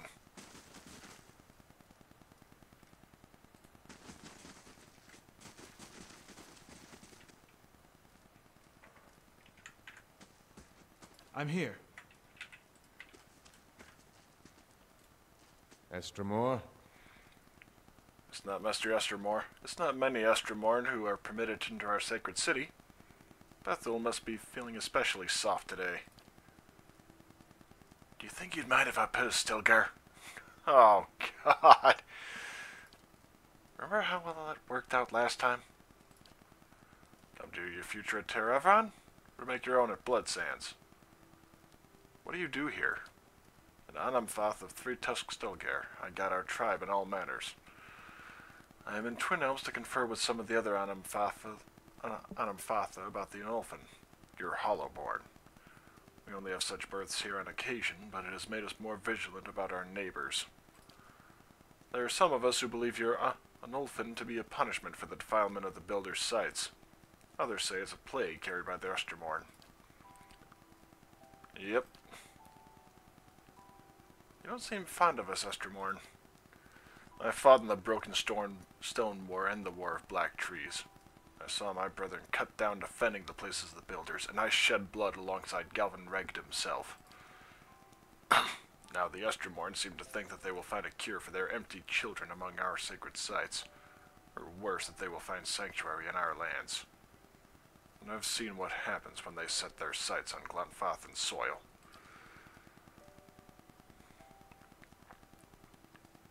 Isn't there? And this worries you? I've seen too many wars for this not to worry me. In my 250 years, I've led my people through 2 wars. Our borders have remained intact, and largely through the reputation of 3 Tusk Stelgar. I've sired a dozen children, but none have been deemed fit to take my place. I care nothing for the legacies that obsess the Estremorn lords, but it is important that my successor continue this path. Is your role hereditary? Not entirely. We believe that the souls of our ancestors come back to us, that a strong soul may bear many more. But all souls must be tested by our elders. The Rial looked first among my children for a successor, but that their souls were weak. Ordinarily, they would turn to others in my tribe, to clan heads and their families. Ordinarily. But we share a tradition of fostering children of other tribes, and the Glanfath of the Fisher Crane has entrusted his youngest to my care. And as none of my own blood are fit to take my place, the Rial will look next to this bog child, the kin of another Glanfath and my foster daughter, to take my place. You should be so lucky. This young Fisher Crane lass is a great gift. You should be thankful, especially given your familial feebleness. Bog child? I have nothing but respect for Fisher Crane, but their ways are not ours. The Orlans of Fisher Crane have lived in Thane Bog for 1,000 years. They're cunning and furtive by nature, which serves them well when they have swamplands to hide their movements. But this will not deter the Estermorn on open ground. My experience, as soon as someone in power decides he wants something that doesn't belong to him, there's no deterrent at all. Our savagery has deterred the Estermorn from further encroachment. They still tell of our deeds in the Broken Stone War. But if a child of Fisher Crane leads our tribe, we will lose that boldness, and the Estermorn will lose their fear of us. The child will be influenced by the souls of her ancestors. In times of crisis, she will look to her kin in Thane Bog for guidance. No matter what I might try to teach her, it will not be enough. There's a way you could help. Go on. This Orlan girl is the soul of a leader. If it were passed to one of my own offspring, our tribe would remain strong. The Druids of Bloodsands have a way to do this, and they understand the importance of a strong line of succession for Three-Tusked Stilgar. I'm just a simple hunter from the tundra, so you'll have to slow down. You want us to do what? There's a house.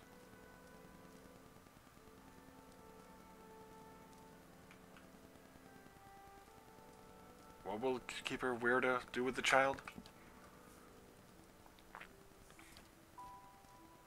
I could take him. Please, let me take him.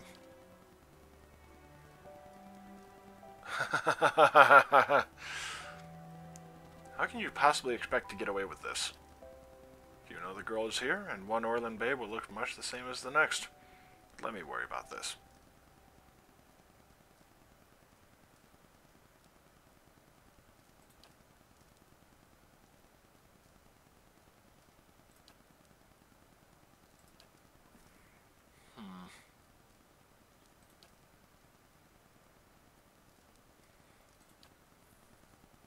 I'm gonna double-cross the absolute hell out of this guy.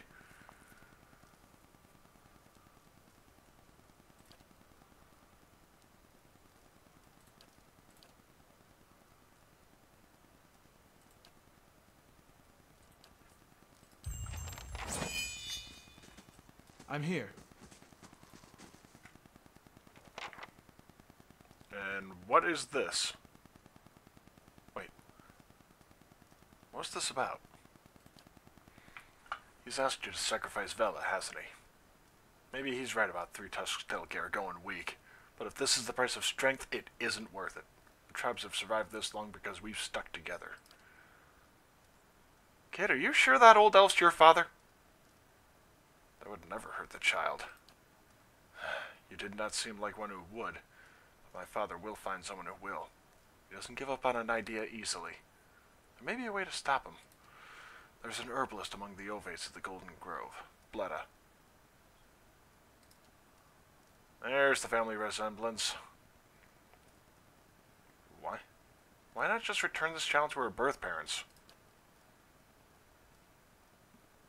Let me guess. If Simak dies, you're next in line.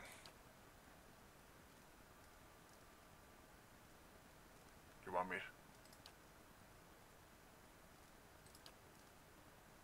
Fine, I'll poison your father. Well, that kind of presented itself a lot quicker than I figured it would.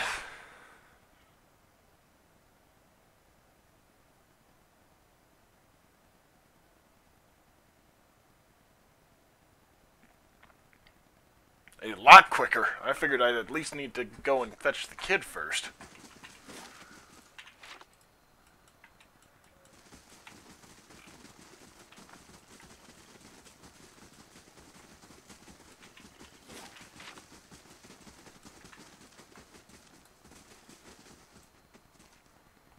And here you can make certain poisons. Really? What kind of substances? Concentrated carogolin?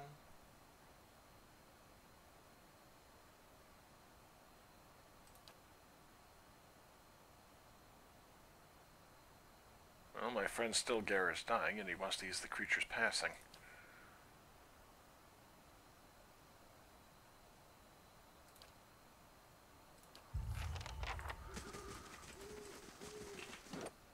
Okay, deceptive is not on here then, thankfully.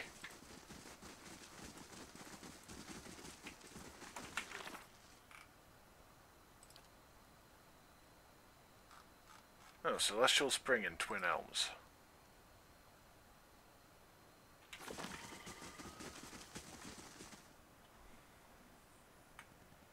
So yeah, it's the first district, I believe.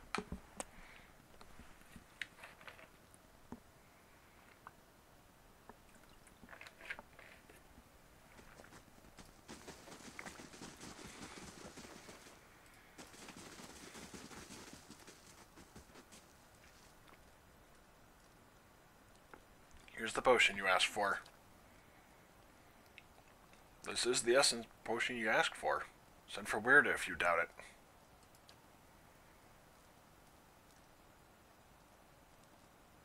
You just swallowed a mixture of concentrated essence and blood. How did you expect that to feel?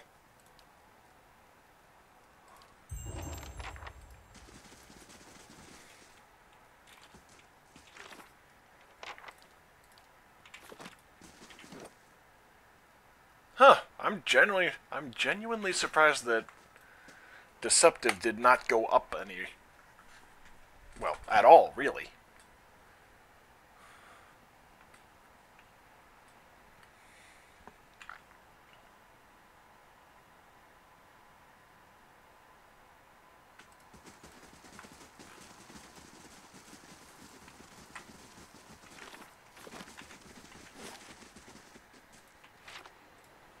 Oh.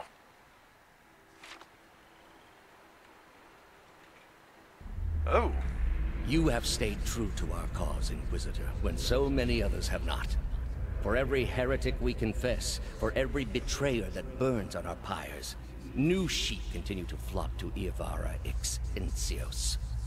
But not you. I underestimated you in the beginning, but no longer. You want to be Grand It is Inquisitor? not for honor that I summoned you today, but for duty. Too many of our own have confessed upon the wheel and the rack and the flame. Too many of our faithful have had their minds poisoned by the Kratom witch. The tide is against us now. We have but one option. Iavara's following must see her exposed for what she is. She must confess her heresy before my court. How would we reach her? Not in Kratom, surely. Their lord has embraced her heathen faith and protects her with his army. But in Oceanus, things would be different. The king of Oceanus is a sinful man. We have helped him to see the error of his ways, and now he fears for his soul. He would pay any price for absolution. But how would we get Iavara to move to Oceanus? You have already done much for the Inquisition. I wouldn't ask this were there any other choice. Yeah, he used me, so to speak, to lure her in. Using the tie. Using the relationship.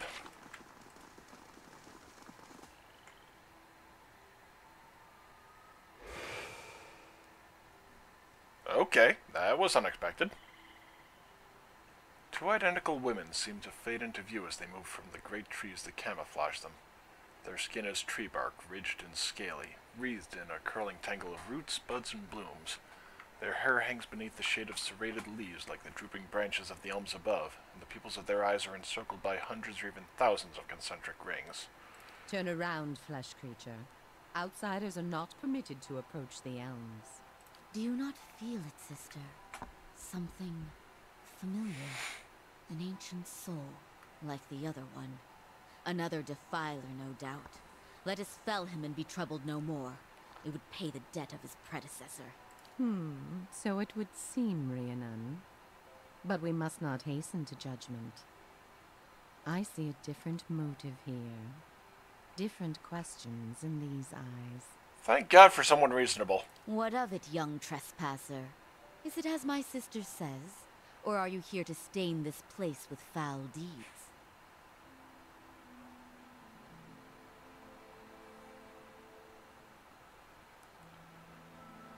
I'm gonna try it. I've forgotten my purpose in the presence of such legendary beauty. Have I begun hallucinating in double? Spoken with the transparent eagerness of one whose deformed little stamen has never successfully transferred gametophytes to even the most desperate of pistols. And he wouldn't know a carpal if an herbalist drew him a map. You must excuse my sister's temper, old one. Trust me when I say that my sister and I have truly heard them all. Fortunately, you are easier to read than my sister. You are here for the man Theos Exarchanon. This is clear to me. The answer is yes, old one. We crossed paths with Theos not long ago, and we can tell you where he went.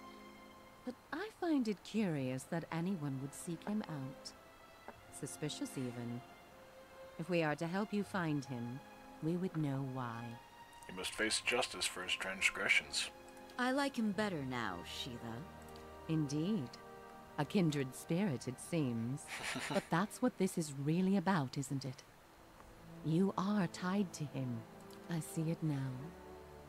You are awakened. Your soul is awake, and something once buried deep now wells to the surface. Past overwhelms present, closes in around you. Your time has nearly reached its end. I am sorry to tell you this, but Theos cannot give you what you seek. Nor can any man. An awakening cannot be undone, any more than your past can be undone. What's she mean? I thought Meyerwald said... I'm sorry. We did not come down this road together to be refused passage by a pair of talking saplings. Maticho, there must be some way. So this has all been for nothing, and I'm going to lose my mind. The soul is formless without a past to shape it. Did you truly expect to be able to wipe it away? I could live with it if I could. I would live with it if I could. That is the penance we all pay. But penance cannot be paid for a past only known in fragments and glimpses.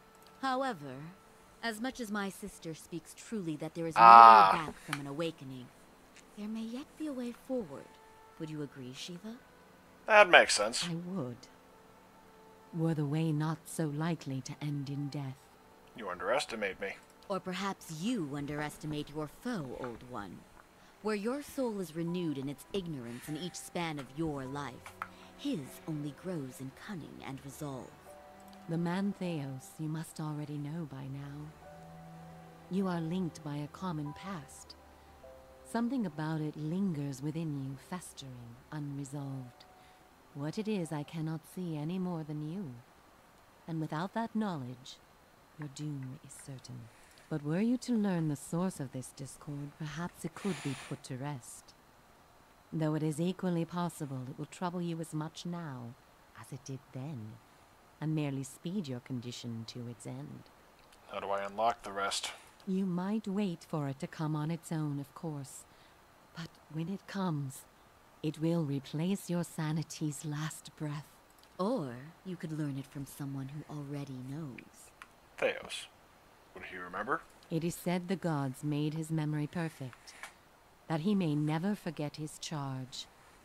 If he ever knew, he still does. Not that he would tell you, of course. You have followed the right person for the wrong reason, it seems. We see it often beneath the elms. The soul dragging mind and body to unknown places for unfathomable reasons. You may have wandered into Theos' path many times, in many lifetimes, without an awakening to show you why. The only thing that's certain is you did not find what you sought. You said you know where he went. He has gone down beneath the tower to a place older than we, where the people of Engwith once walked. He makes his way to the buried city, Sun and Shadow. May he stay down there and rot with the remains of his people. He may yet. He won't be returning the way he came, that much is certain. He opened a secret path in the tower's base, and saw it destroyed behind him through some vile means. Is there another way to get to him? We know of one. On the burial isle, through the court of the penitents, Braeth Yaman. A shortcut, in fact. Don't be cruel, sister. The way my sister speaks of is not for the faint of heart. A great pit at the center of a forgotten court, where faiths were judged in place of crimes. To most, it is simply a gateway to death. With the help of the gods, it can take you where you want to go. What do you mean with the help of the gods? The pit is said to have been a means of judgment by the gods. Those cast into it are meant to die. It is that way you must pass to reach Sun and Shadow. The court is old. We do not know much for certain, no more than a ruin now. It is older than we, a place for the trial of heretics.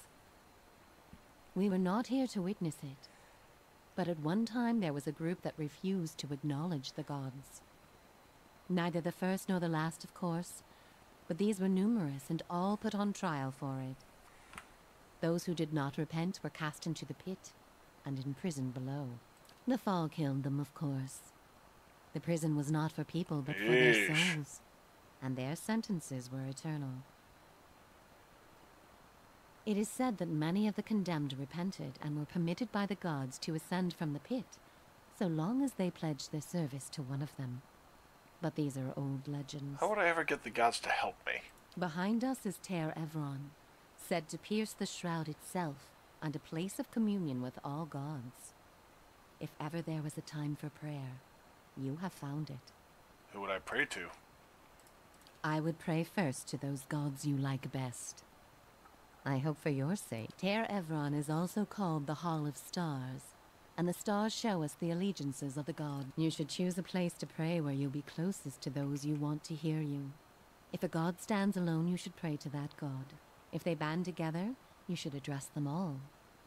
Choose your words wisely, for all gods expect proper homage, and none has patience for fools. None. Not the only way. Just the only... What do you wish to know? Okay. There is something about this place that reaches beyond our understanding. Something like a beacon. Sometimes it is for love, sometimes for vengeance, sometimes for peace. Often it is for no reason we will ever know. Or vengeance. There is little to be said about us, for we are bound. We have seen the elms grow tall. We have seen cities built, burned, and built again. The only constant has been the tower, a silent companion through the ages. You can imagine why this recent destruction has stirred my sister so. If you do nothing else, make that man... We will tell you what we can. What do you wish? The same way that you are no doubt able to peer into the ether and experience the souls of others. It is... You share certain... Before you go, tell me this, old one. I'm curious. If you were to subdue your enemy, what would you do with him? What would give you peace? I wish to undo the harm he's caused. Actually, I would set him on a better path. The best path for him is the one that leads to a hungry dragon. He has had thousands of years to set his mind. I would not be so sure I could change it. All the same, think on this matter. Be assured in your course. In the end, it may mean all the difference, not just to his soul, but to yours. And be warned. Some questions have answers that can never be learned, and it is those that trouble the soul above all others. May you find it.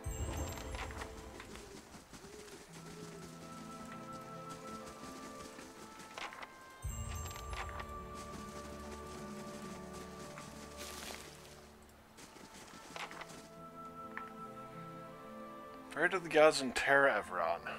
I'll be holding off. Well, actually, I was thinking, like, should I hold off on that, or should I do that right off the bat because they might be giving me a task sort of thing?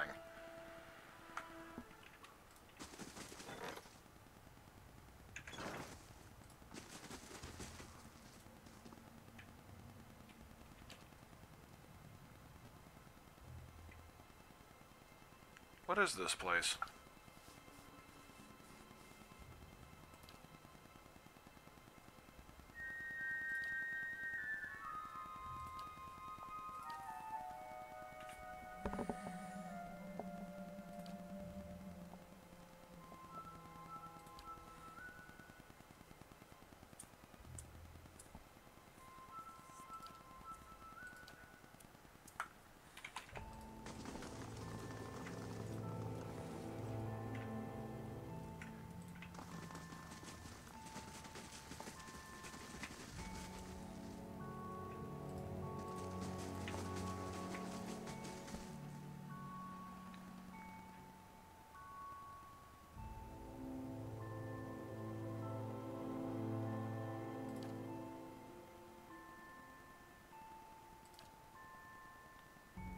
How can you see my smell, actually? The autumn Stelgare is in your veins. Galawain gave you ever so much, and yet you wear an eye of whale. All he's given me is ostracism. I could have been useful to my tribe if my spirit form were a simple fox or crane. Powerful or not, my tribe reviles the autumn Stelgare. To them, I am a soul Let her continue. Galawain would not bless you with a second self that you do not truly need. If the autumn Stelgare feels like an affliction, perhaps you have it backwards. Galawain gives you the tools you need to hunt. He has no cause to burden his hunters unnecessarily. I still don't... Is there something I need to do to cure myself of this spirit form? Cured?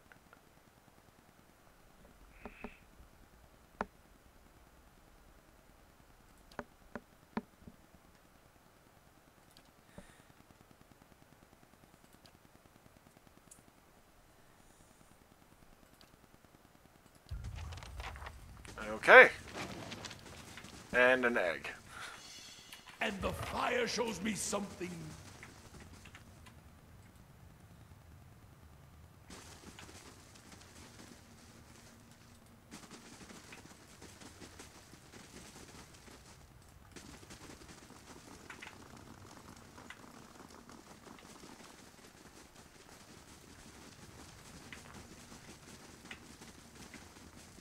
I'll stay out of sight. I can do that. That's settled.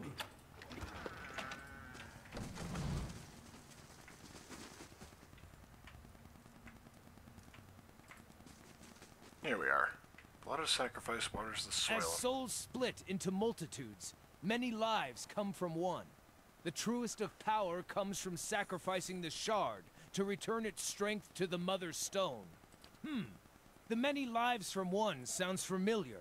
I was taught that sometimes between death and rebirth, a soul splits perfectly in two, creating two viable souls from one. Sounds strange, but it makes sense when you think about how the population has risen in generations. It's kind of a mathematical necessity that some process like this is happening. Maybe the autumn Stelgare has an important role to play in this life cycle of souls. Sorry, sir, I'm not eating your soul. I'm merely serving a vital role in the natural process. I see what you're getting at, but it's not making me feel better. Fungus that grows on shit has an important role in the natural order. That wouldn't make me thrilled to spirit shift into a shit blossom. Just can't shake the fear that I'm the shard and my destiny is to be fed to something greater.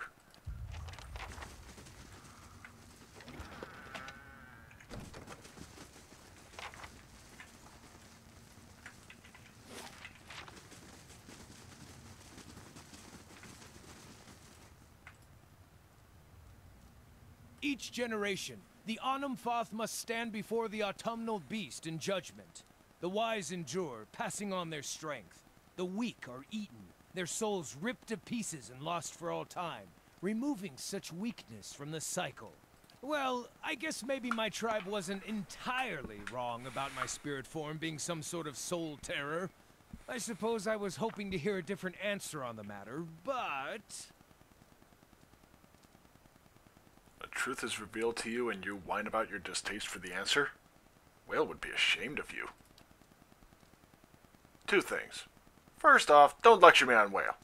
Second, you're absolutely right. I should be excited by the act of learning, not faltering in my own expectations. Whale wouldn't want that.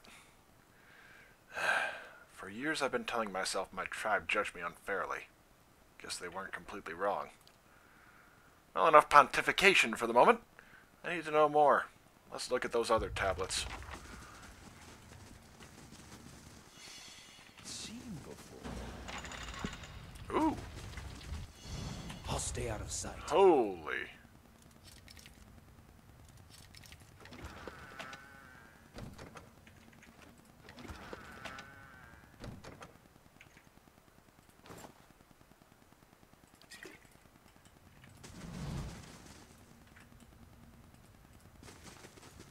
I'll go further back, I think.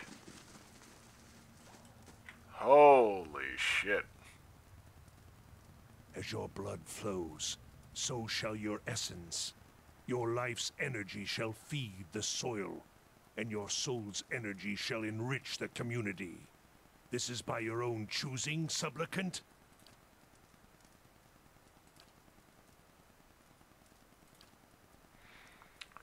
I did say I wanted to see the teachings of other druids, but I think I was imagining more dried herbs and chanting. We never did that in my circle back home. Never.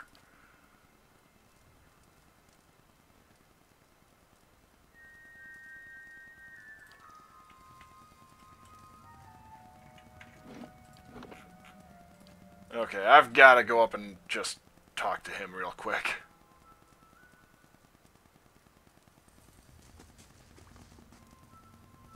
Hail, Estermore. No one comes to Blood Sands without a purpose. What is yours? Tell me more about... Who are you? I am the Archdruid of the Ethic Null.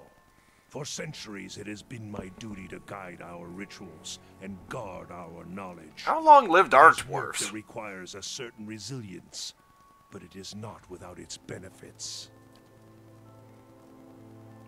Tell me more about the Ethic Null.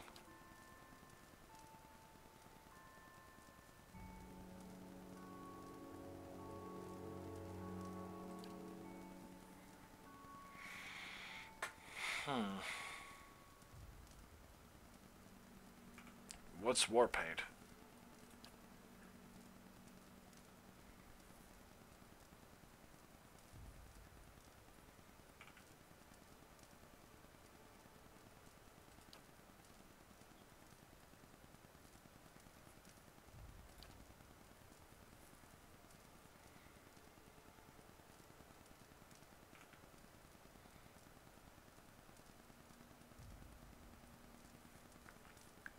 Some sacrifices are simply too costly.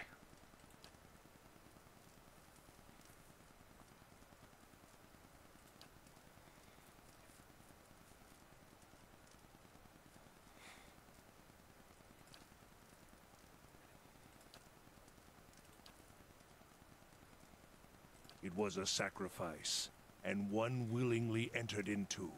The survival of all things depends on balance. Give and take.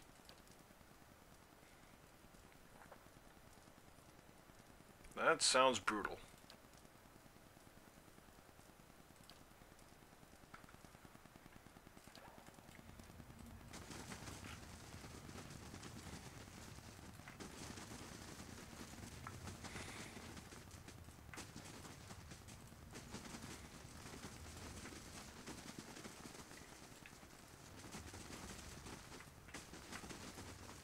The bravest sons and daughters fell Is not by not the waters sacrificed unto the plant, and the plant sacrificed unto livestock, and livestock unto man? When the lesser soul is sacrificed to strengthen the greater soul, the whole of our family grows stronger. I suppose I get the argument. We all have to kill and eat, constantly for that matter, to live. This sounds like it's talking about the Blood Sands rituals. I wonder how, or even if, this is relevant to me. Have you considered that the Autumn Stelgare may have been sacrificed to you? Galawain was making you stronger? It hadn't occurred to me, but I did win the fight. If Galawain were truly displeased with me, I can't imagine I'd have walked away from that trial alive. I don't know, just sounds like they're trying to justify their practices of killing people.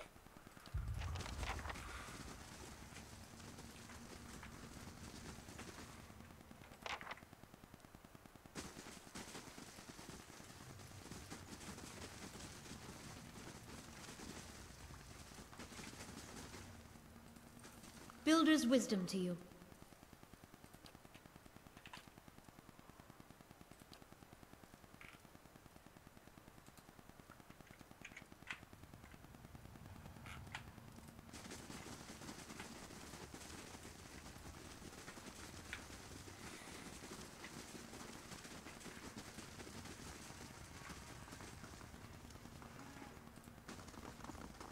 Oh, here's the last one.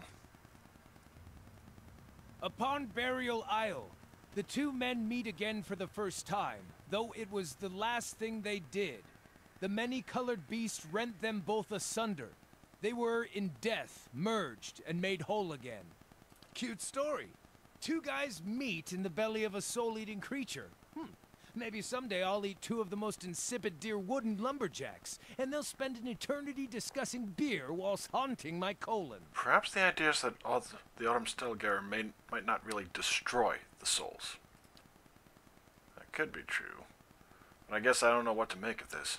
I've never, knowingly at least, eaten anyone's soul. Maybe it's a trick I've yet to learn. Lucky me! I mean, if you add what the other tablets were saying, about the Stilgar judging the Glanfath and reuniting lesser souls and such. Okay, the druid was right. I did need to read these tablets. Too bad I'm still confused. Rethinking your opinion of Galawain's gift to you? Well, yes and no. Yeah, this puts a lot of things into perspective.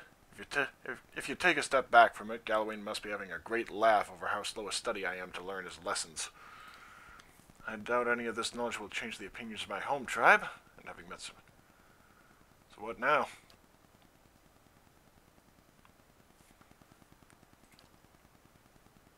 Okay, Burial Isle.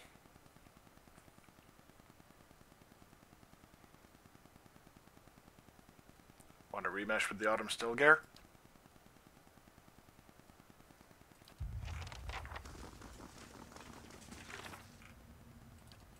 True to form.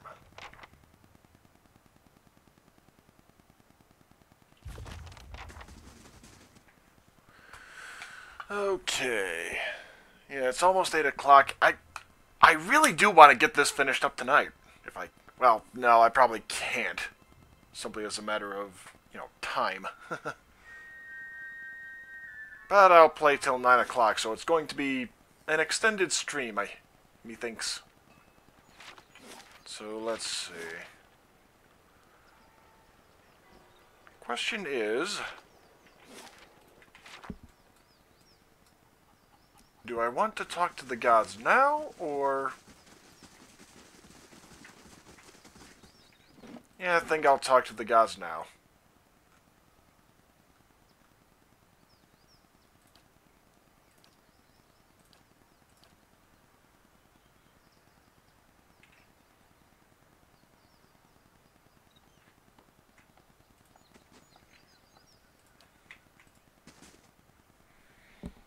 And it's going to be interesting to see how Durance reacts if we actually talk to Magrin.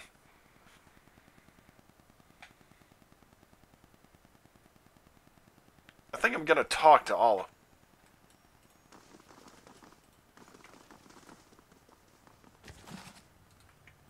Book of the Hunt.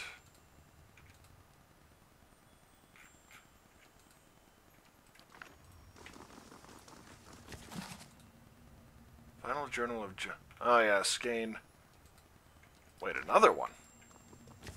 How many of those do I have?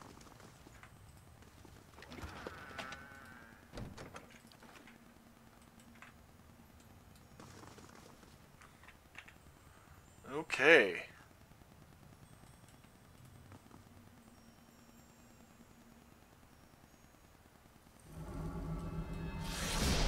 I've never seen anything like this. Almost beats the Southern Lights. Should I be stepping on this?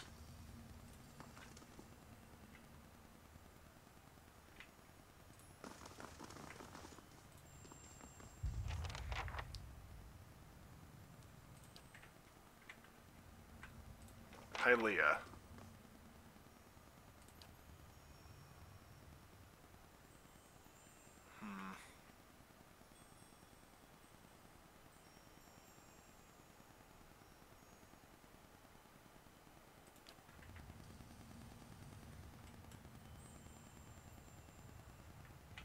Okay, Abaddon is not there. How about Andra?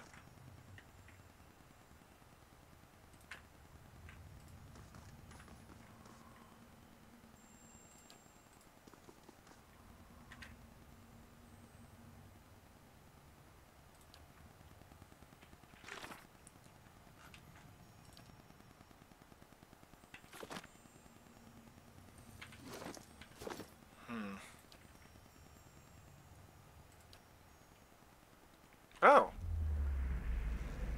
The world around you changes. You feel sunlight bright and warm on your face. A light breeze carries music to your ears. As vivid as these sensations feel, you somehow know they are not. Filled with elves, orlins, and assorted other kith, bringing the entire scene. A paradise for those who would waste their lives exploring the meaningless while corrupting the meaning of the real world. Oh, to set those trees ablaze, Watcher. Everyone is singularly absorbed in a particular pursuit. An Orlin sits with a canvas, a paintbrush in his hand, and jars of green, blue, and yellow pigments at his feet.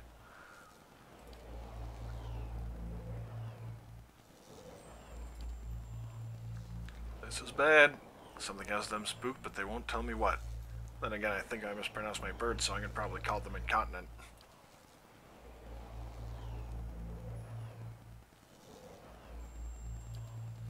That explains the birds.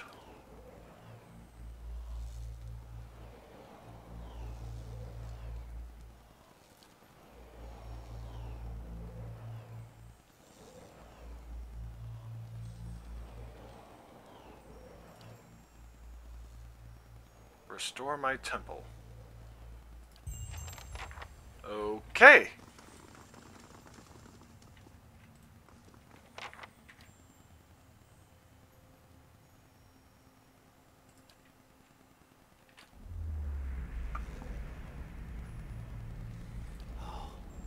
The scent of sweat, fur, loam, leaves, the discordant howls. I believe Galawain's herald approaches.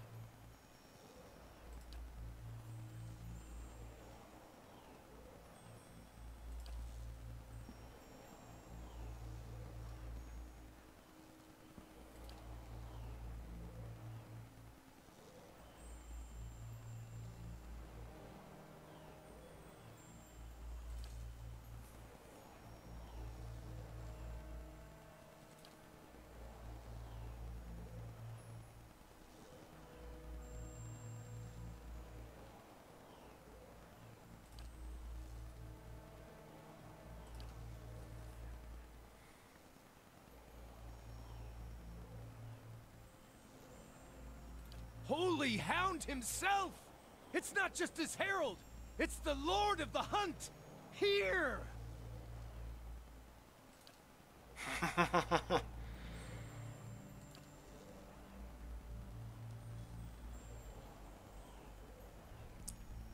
Blood must feed the maw.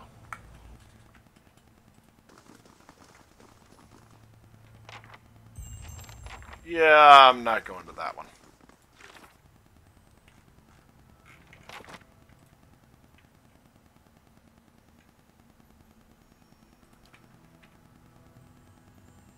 I don't think, anyway.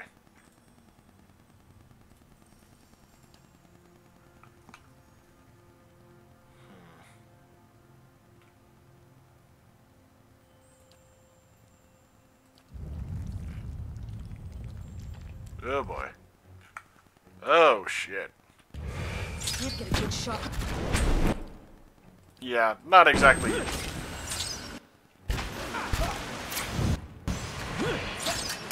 Not exactly a major thing for me.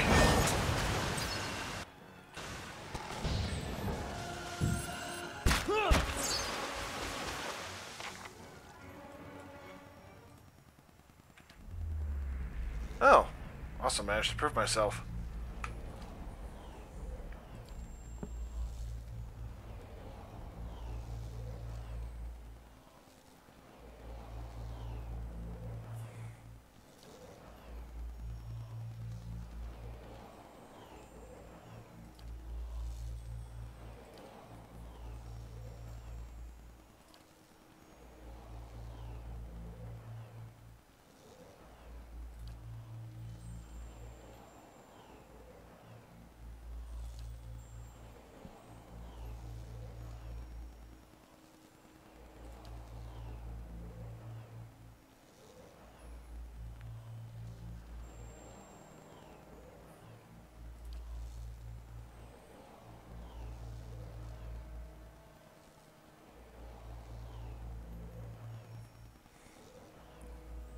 My end comes to all things in time.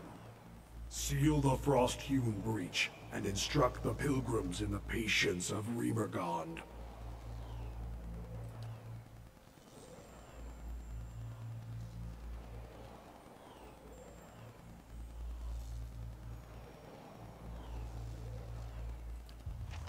Oh. Okay. At once.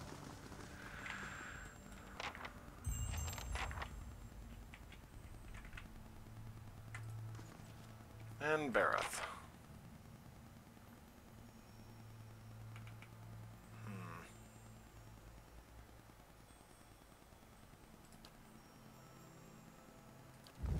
Ah, answered wrong.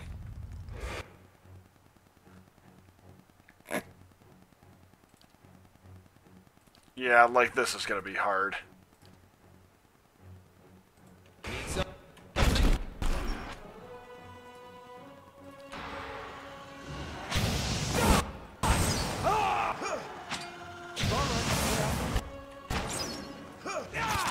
But I will say that's kind of a nice thing with being really over-leveled.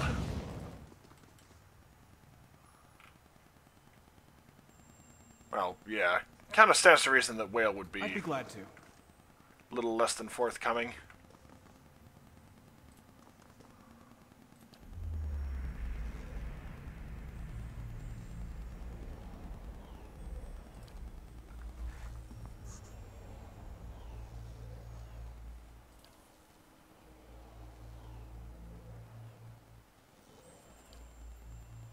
Cleobon Relog.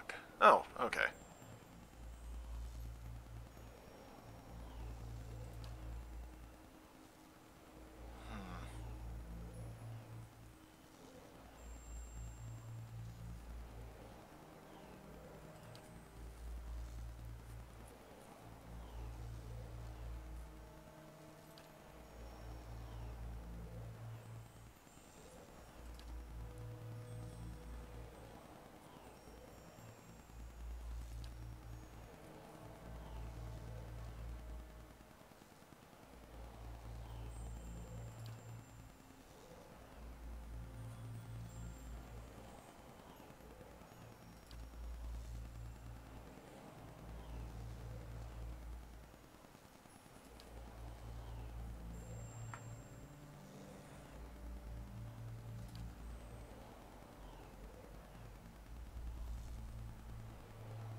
Ah.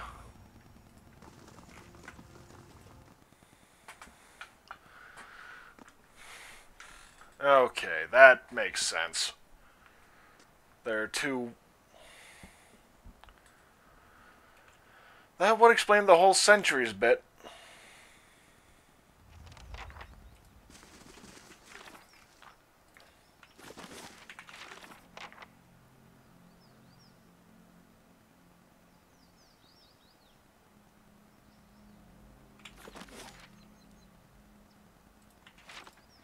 Old song it is.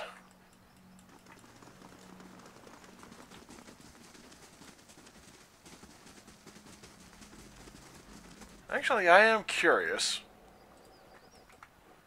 Because I think he will be a lot more amenable. Like, he might genuinely see the wisdom in, huh, yeah, I might have stayed around for far too long and weakened my tribe. You must gather your party before... Like, that would be my argument, is by staying around for longer than you should, you've weakened your tribe by not allowing your soul and your blood to return. You've evaded death.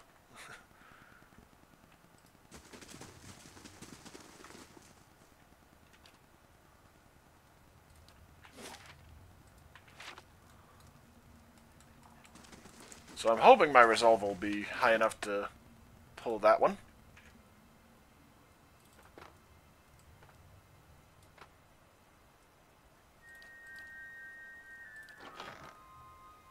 I don't know, it was a cape, wasn't it?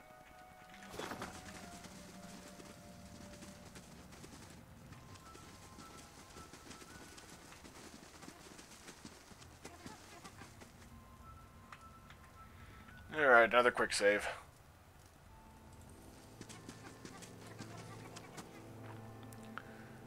Barath believes it's time you paid your dues.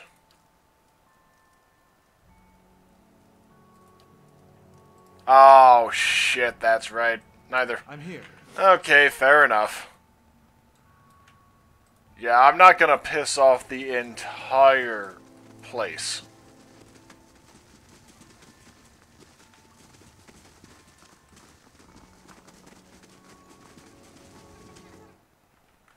And ditto. So, yeah, Barath's quest I'm not even gonna attempt. I'm not sure what the interpretation of the other one was. Hylia is probably going to be the easiest. Not sure about trying to remember what the hell Galawain's was. Yeah, that ain't going to happen.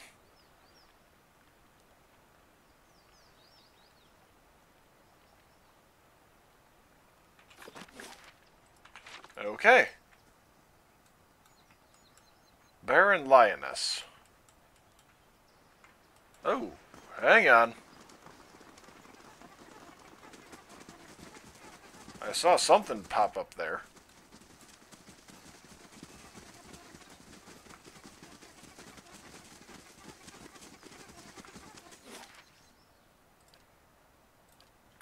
Up to Old Song.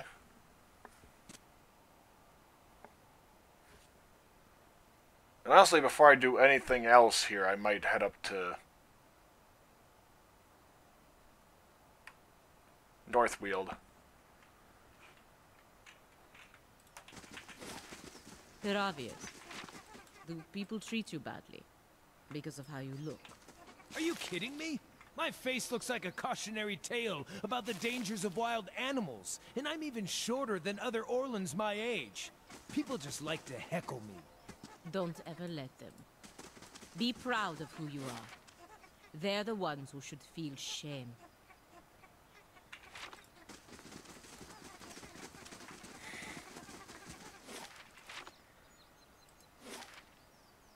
Northweald, here we go. That's what I wanted to get. Because I believe that'll be Sigani's. Possibly Heravius's. Or, actually, no, shit, Heravius would be the temple, wouldn't it? Or no, Burial Isle, come to think of it. The figurine. It's glowing.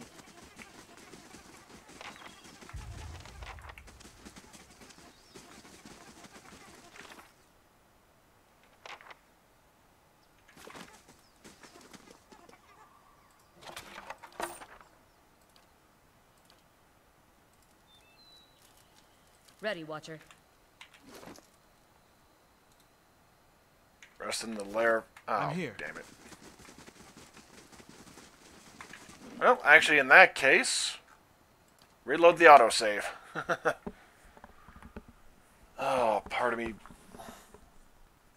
Okay. I think I'll end this particular stream here. I'll be back in just a few to continue.